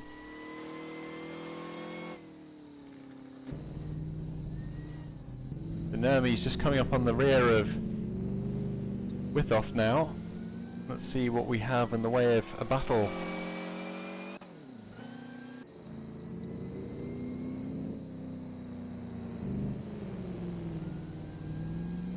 Or, the very opposite, a gentlemanly overtake. And Nermi is free and clear to carry on their pursuit of their teammate. But at the moment, Uatilla stands between Nermi and Peltonen.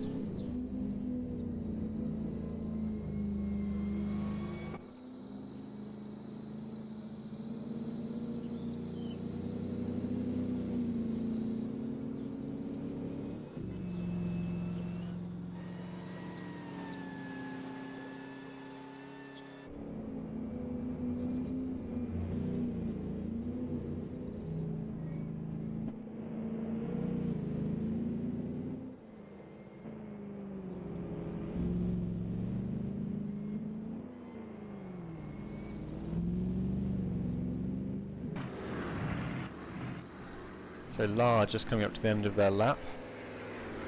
Korkiakowski still going strong, just a little bit far behind.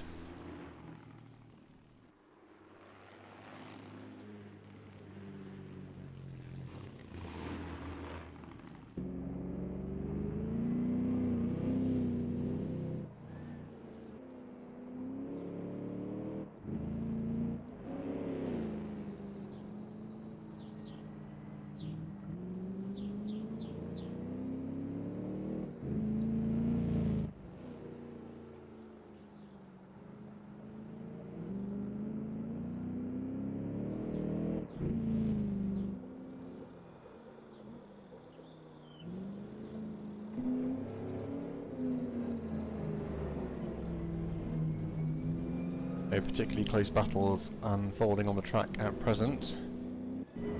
Although we do have Withoft, I stand corrected, Withoft and Rimzil are now going toe to toe.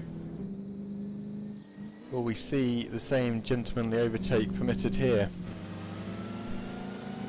Yes we do, down the left hand side, and Withoft drops down a position.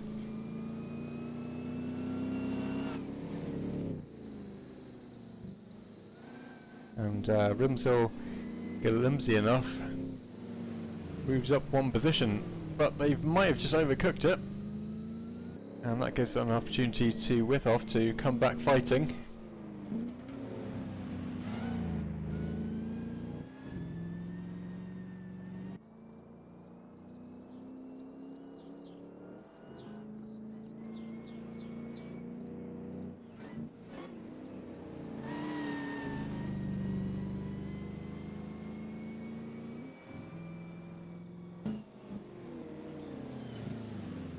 Ooh, that's a big one. And Galimzyanov is off the track with fairly significant damage and a rear left puncture, so they're going to be out of action for a few minutes.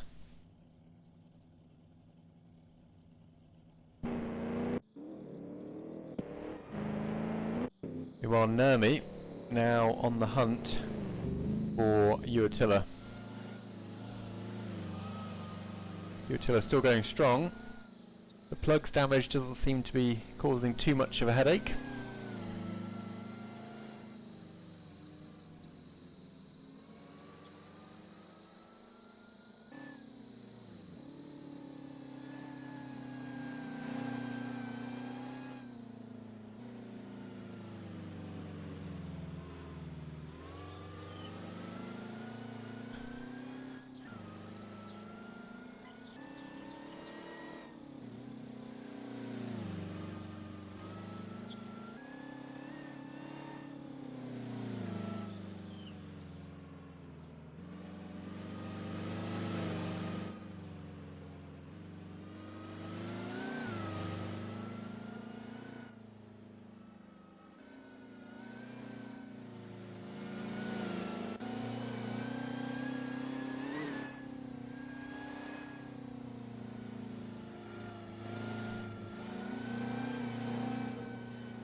You've got to have a lot of confidence in the car and your ability to drive through these roads at these speeds in these cars. I think with it being the third lap, they're probably a little bit more tuned in to the circuit than they were before, over the little narrow bridge. And then back up the other side. But you get a real sense of speed from this particular T-cam view. And Utilla's definitely pushing as hard as they can.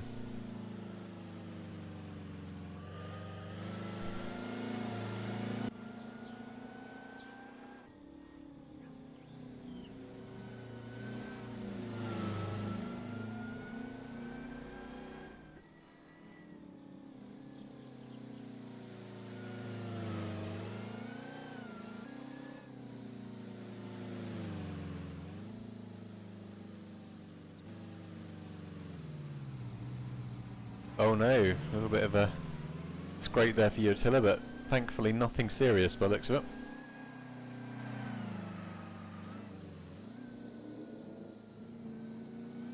You can hear another car though, that might be Nurmi. Oh, and that's a big off for Utilla. I think that's going to be a rear left puncture.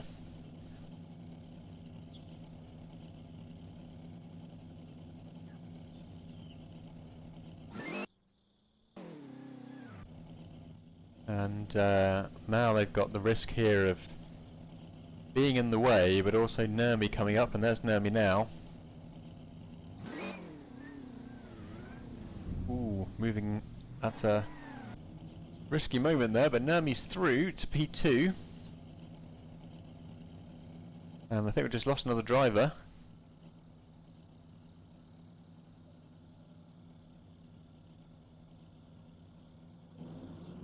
Down to 9 drivers.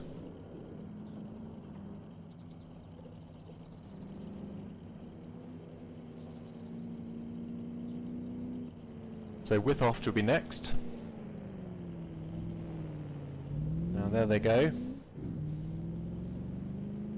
La is quite a bit further back, so Kaminsky, and we've still got our issue here with so Limzinov is back up and running from the point of view that their wheel is fixed, but whether they can get out of this ditch is another question. I was mentioning earlier on that these little ditches are quite hard work for these cars to extract themselves from.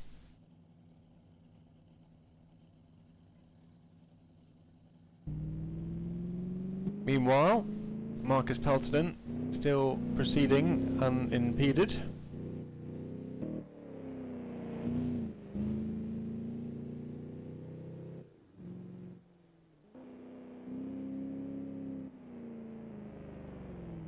It is an auto union, Viles.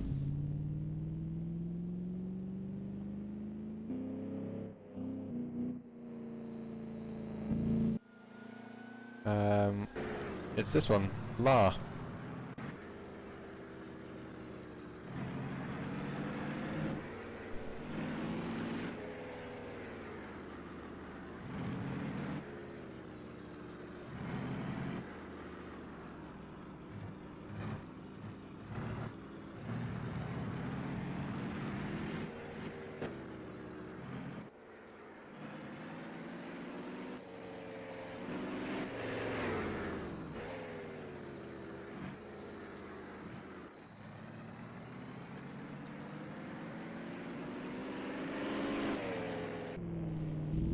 So Marcus Peltonen continuing. Nurmi now P2. And equally flying along. Utilla seems to be back up and running. And they have a chance here to regain a couple of positions before the end of this race if they can keep this in one piece.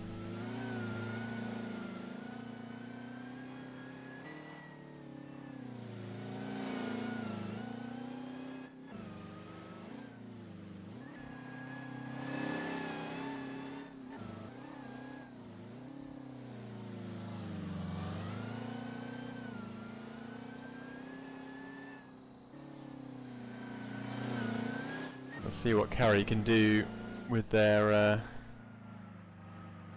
with their Bugatti. The only Bugatti left running in the top 5.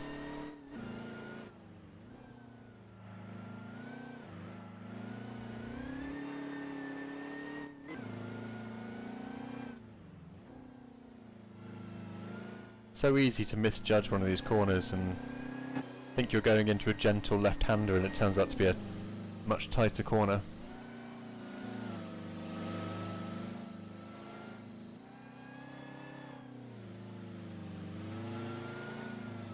Curious to see whether they'll be able to hunt down the likes of Withoft and Nurmi.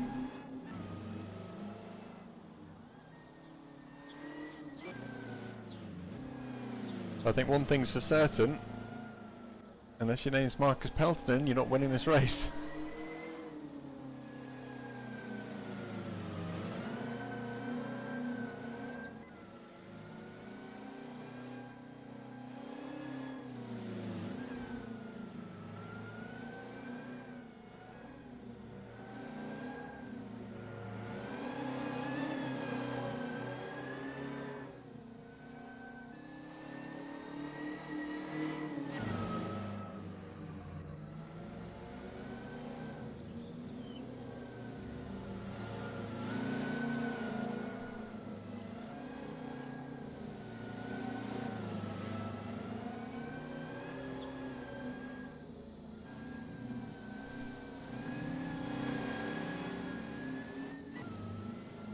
Right up in the mountains now.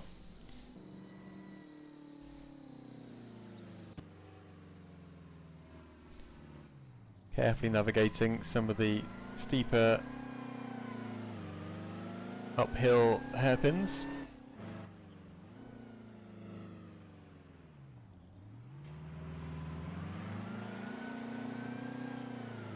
Again, quite easy to overcook one of these.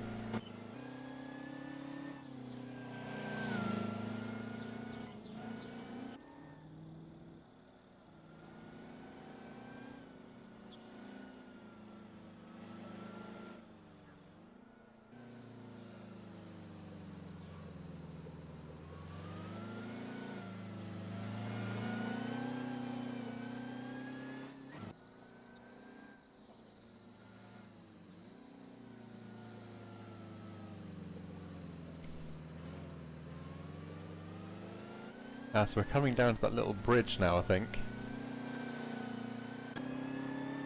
And I wonder if we can see our competition.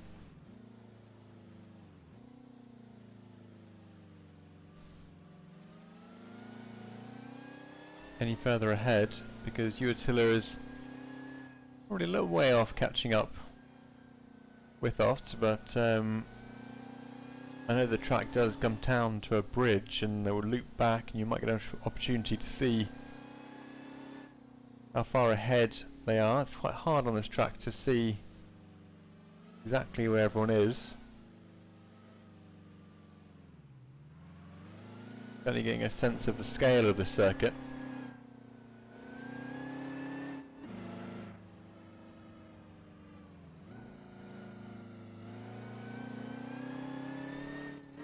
At the moment it seems like Withoft is a little bit further ahead. 9 cars still in the running.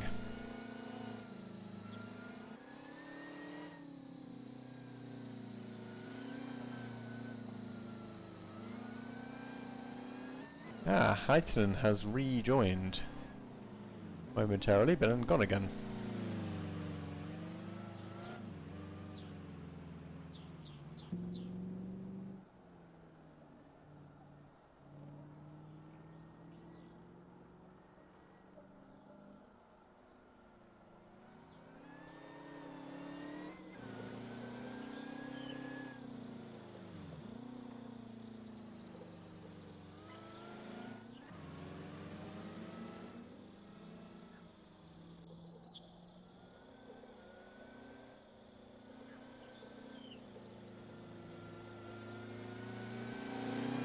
So I can't see Withoft, although I can hear. sounds like another car. Let's see where Withoft is, because Withoft is working their way down the mountain still.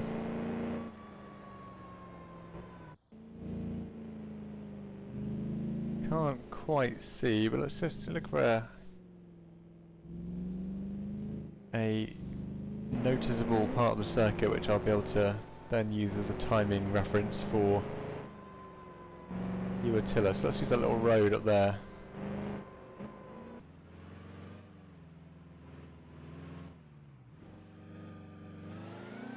The Attila's coming down. There's that tree on the left. I think now around this next corner we should see that little road. There it is. So Attila's not that far behind.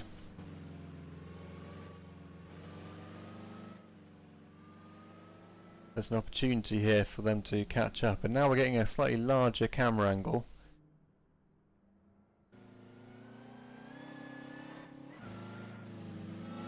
We may yet see Withoft. We can definitely hear Withoft.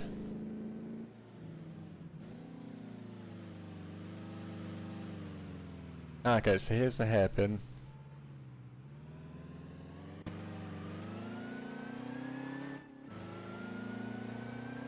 Withoft is still within catching distance, I would say. So we've got the bridge coming up soon. You can hear that Ferrari Scuderia. Ooh, it's a little bit hot for you, Attila, but it manages to recover. Sliding the rear end of the car out as they exit the corner.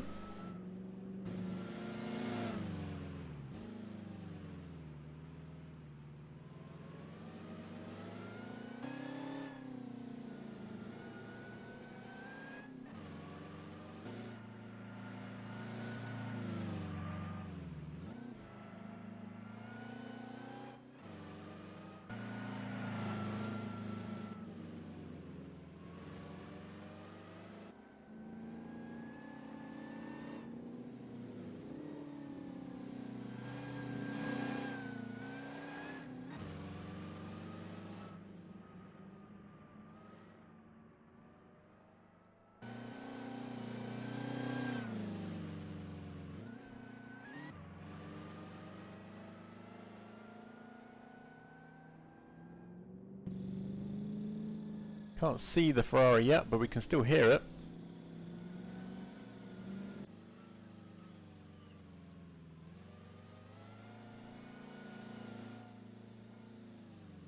No glimpses yet of the Ferrari. Let's see where Withoft is. So there we go, that's the left hand of the mountain.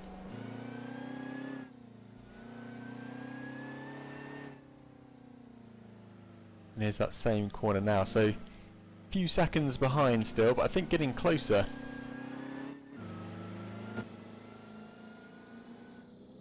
And we may see our final battle of this race.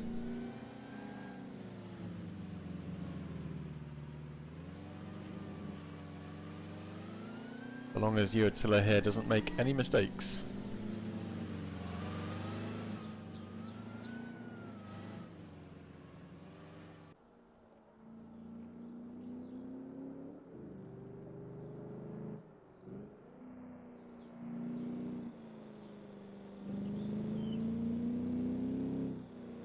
Hearing ever louder Ferrari noises now, so I suspect Attila is closing in a little bit more.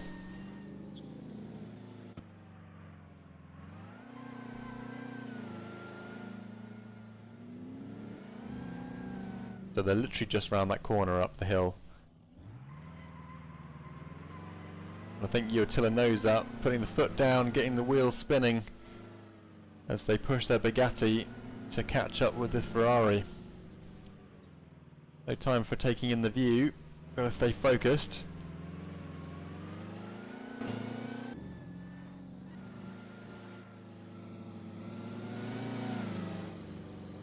Time is ticking on this race. Marcus Peltonen almost down towards the coast now, so definitely on track here for a very dominant win.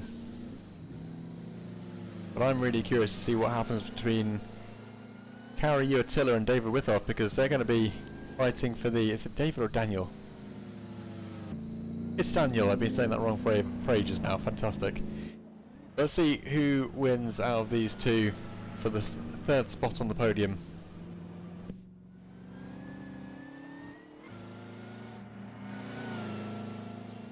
Hey, we just saw our first glimpse of the Ferrari. Just disappearing around the corner ahead now. Attila getting the scent. Oh no. Is this the plugs have finally died? Oh no, they've just come so close to catching and now they've had to stop. They might have pushed the car just a little bit too hard.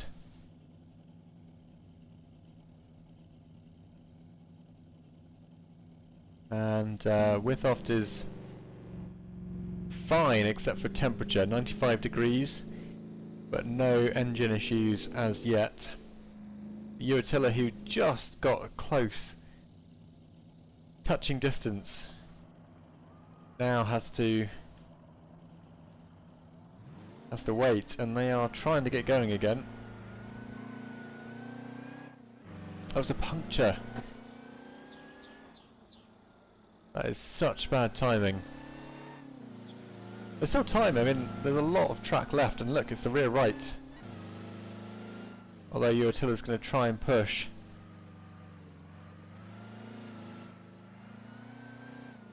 Don't know how they're controlling the car with one rear wheel as well as they are, but they are seemingly a man on a mission. Don't think they're going to be catching anytime soon, but they will be finishing this race hopefully. So let's go back and enjoy another run down the coast with our race leader Marcus Peltonen. They've had supercharger damage from the very word go, and yet they are so far ahead of the rest of the pack that they will be able to finish this race, go and have a cold beer, say hello to the family, and still no one will have crossed the line.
So Peltonen will be well on their way to crossing the line in just a few moments.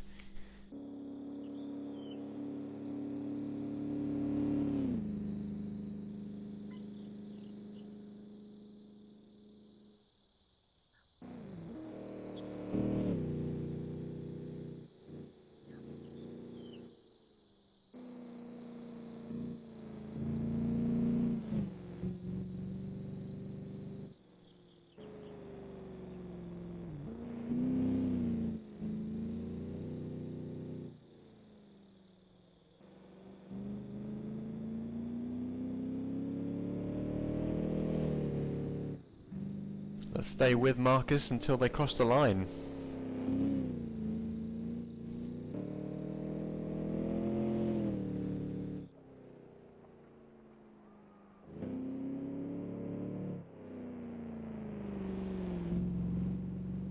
Not too much further to go.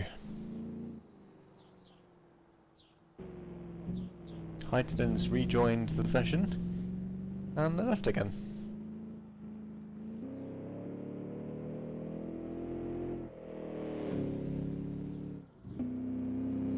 So 25 cars started this race, and well, 24 minus me.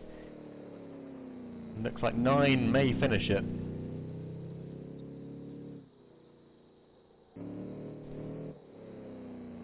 But Marcus Pelton is now within spitting distance of the finish line.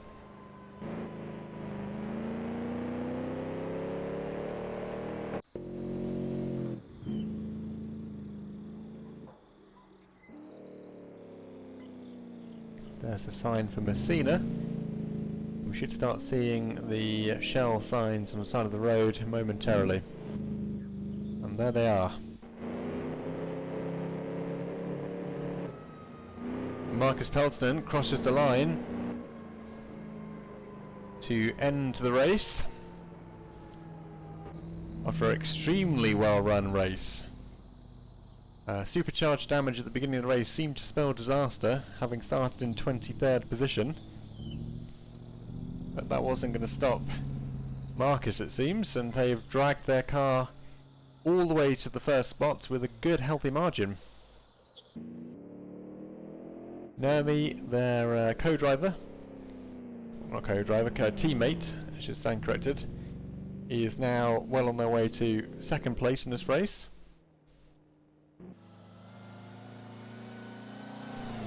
The question still remains, will Uatilla be able to catch Daniel Withoft?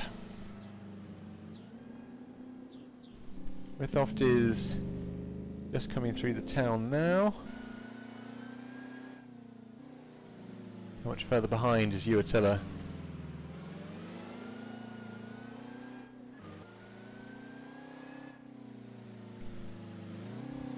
That's one hell of a drive from Marcus Pelton.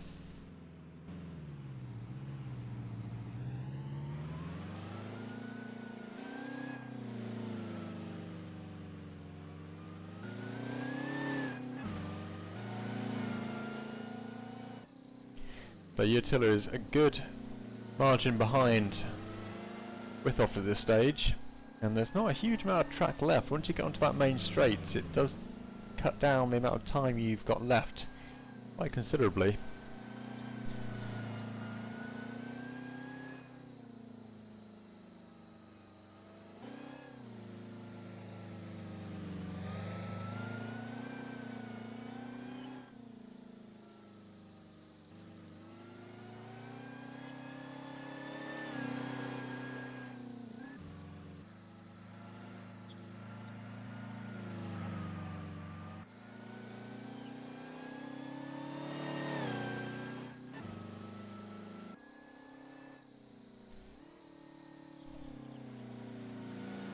So Kaminsky is the last driver. We've actually lost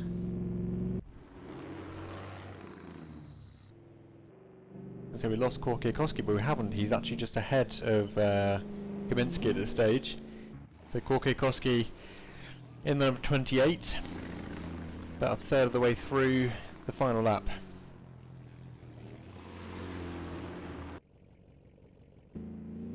Nermi on the way down the hills, and Uatilla probably just a bit too far back potentially at this stage, but let's see what they have in store for us. There might be a little bit of a trick up their sleeve still.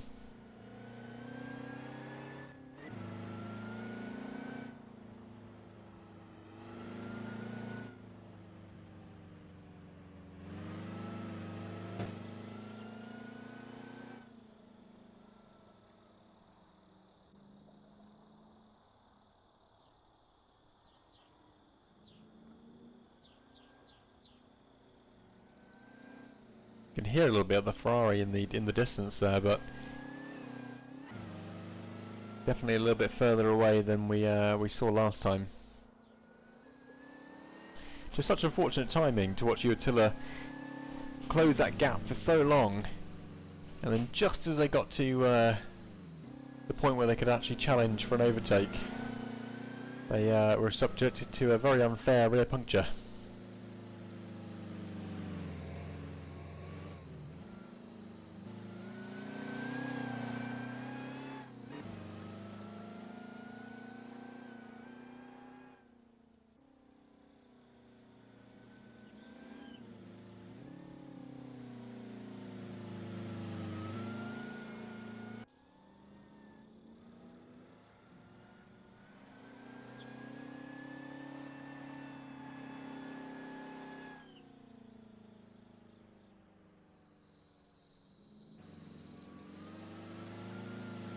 Utility still working their way down.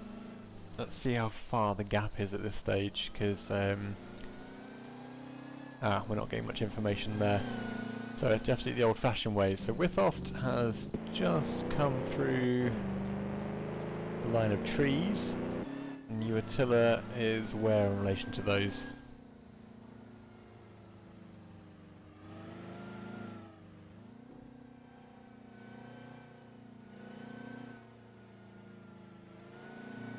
So yeah, not too far behind actually. Still a few seconds, but there's a possibility. I mean, the long straight may change the tide here, depending on who's got the higher top end speed.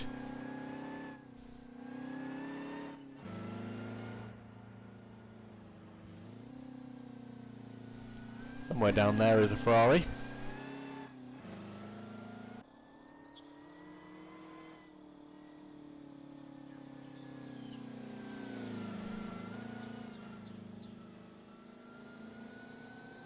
As I say, one stunning map that they've created here. There's so much detail.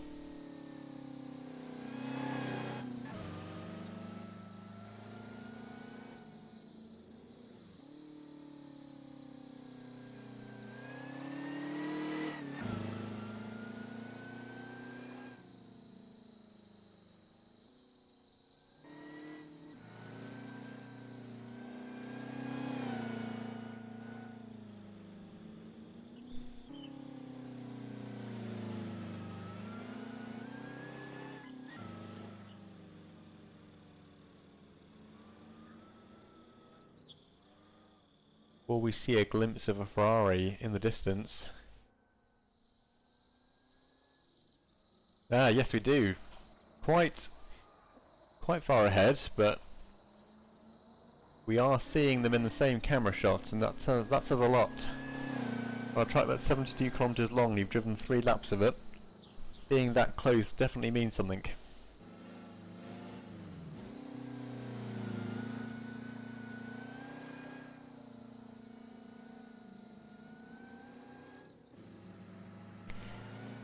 Yes, you're right there. It does definitely have a few issues. I've seen it eat a few of our competitors today, so yeah, a few kinks to iron out.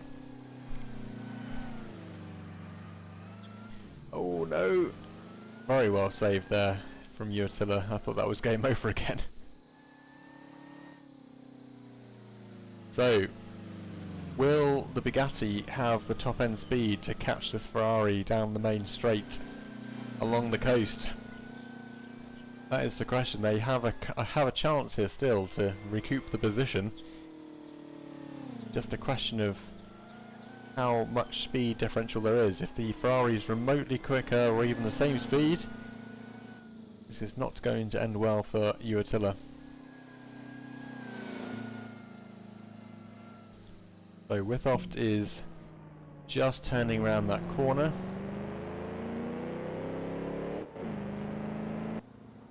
And Uatilla just going through that corner as well, so oh no! Oh no! I thought that was game over. If that curb had reacted like a real curve, he would have been straight off that.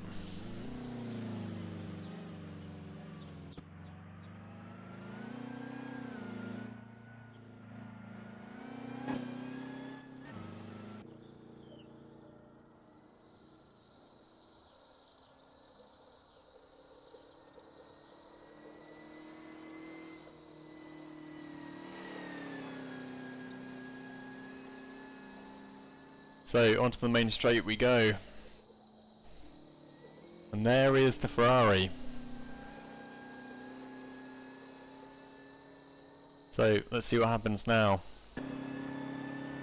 Can't actually see any gauges or speedos here, so we're going to have to do this the old-fashioned way.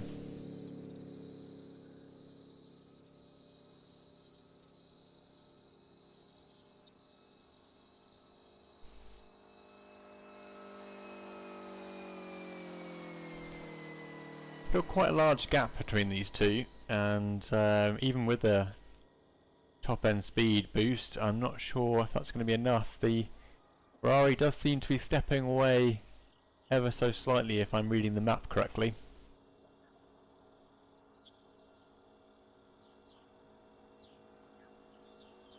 Looks like Nurmi has finished now. Solid P2 to join their teammate Helton with a 1-2 finish. The question is now, is it going to be Uatilla or is it going to be Withoft? And it seems like it's going to be Withoft, given that the map is telling me that the number 3 is edging slightly further ahead.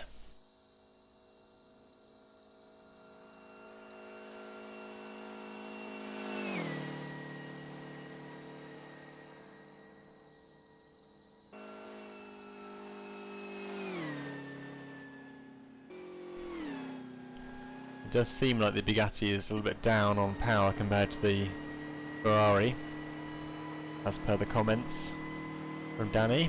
Thank you for that. It's going to be the last few corners which might make the difference then, but if the Ferrari was quicker down the straight, they've opened up an even further gap. That's going to make things just a little bit harder for Uatilla here.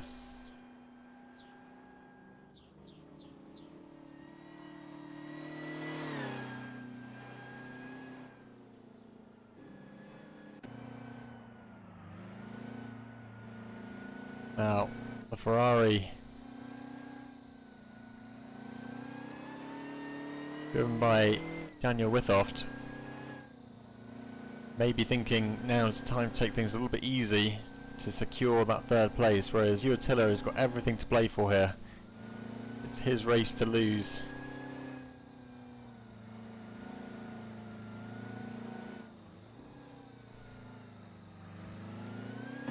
Can they close the gap?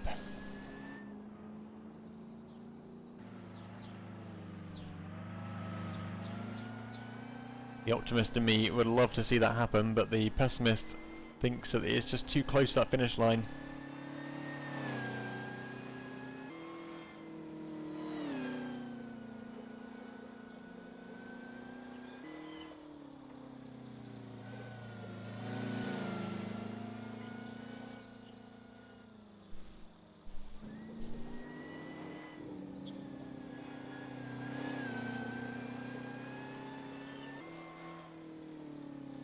So let's take a look at Daniel Withoft here. He is just coming past the Messina sign. That spells disaster for Uatilla's hopes here, because just round the corner is the finish line. And here we are watching Daniel Withoft close out the race with a third place finish.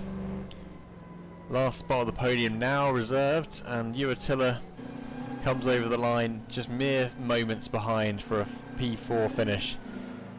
Although interestingly, it's actually put Withoft in P4 and Uatilla in P3, so that might be to do with the starting time when they drove over the finish line, or the starting line at the beginning. So technically, I think Uatilla has secured P3, which will be a shame from Withoft's point of view, but well done Uatilla.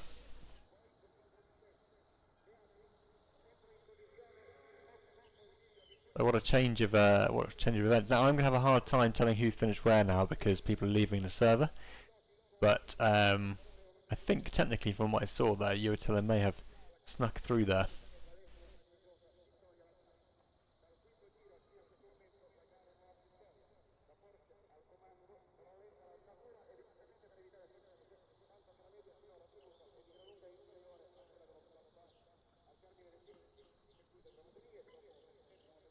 So let's go back to La. He's still going in the Auto Union.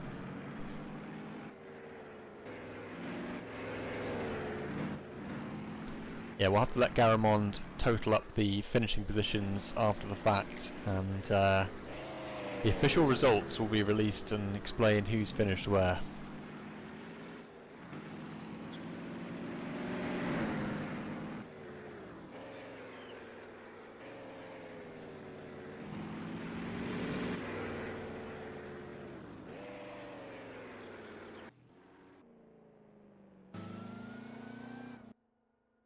Got Le Sueur heading down the coastal road here.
So Marcus on the way down.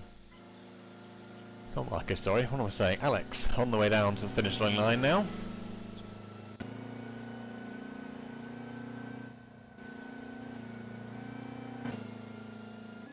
Seems to be having some kind of wobbling effect on the car though, that could be the server.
And here comes Alex, finishing up their lap.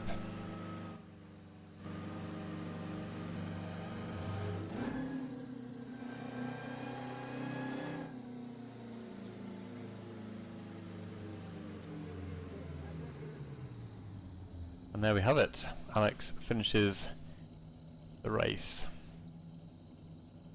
So it just leaves La and Korkiakowski. But it seems like Korkiakowski and Kaminski will be some way off finishing, given their proximity to the finishing line. La and the Auto Union though will be next up.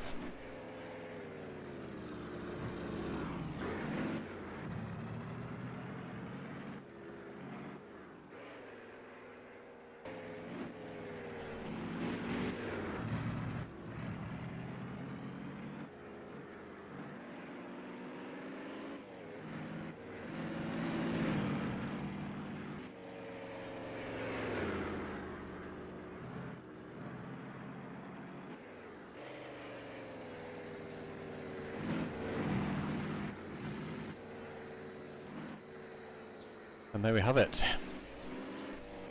The Targa Florio round 19 of the Golden Era Championship almost coming to an end now, with a surprising, or somewhat not surprising, number of DNFs in this particular round.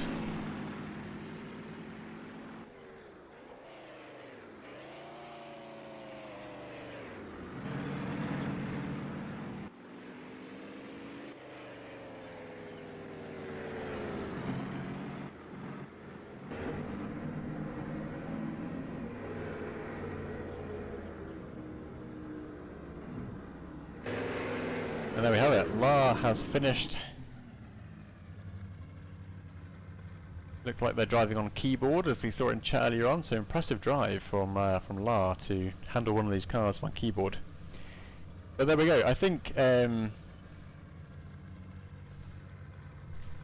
just leaves Korkiakowski and Kaminski still out on track, but they're quite a long distance from the start-finish line. So I may wrap up the stream there, but thank you all so much for being part of the stream today. Great to see so many of you in chat and so many of you out there on the track as well.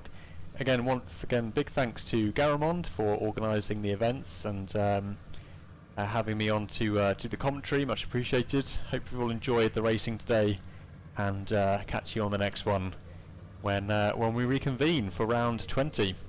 Otherwise, have a good rest of the weekends, enjoy the rest of your Sundays, and have a good week ahead. I've been Pirate Laserbeam, and this has been round 19 of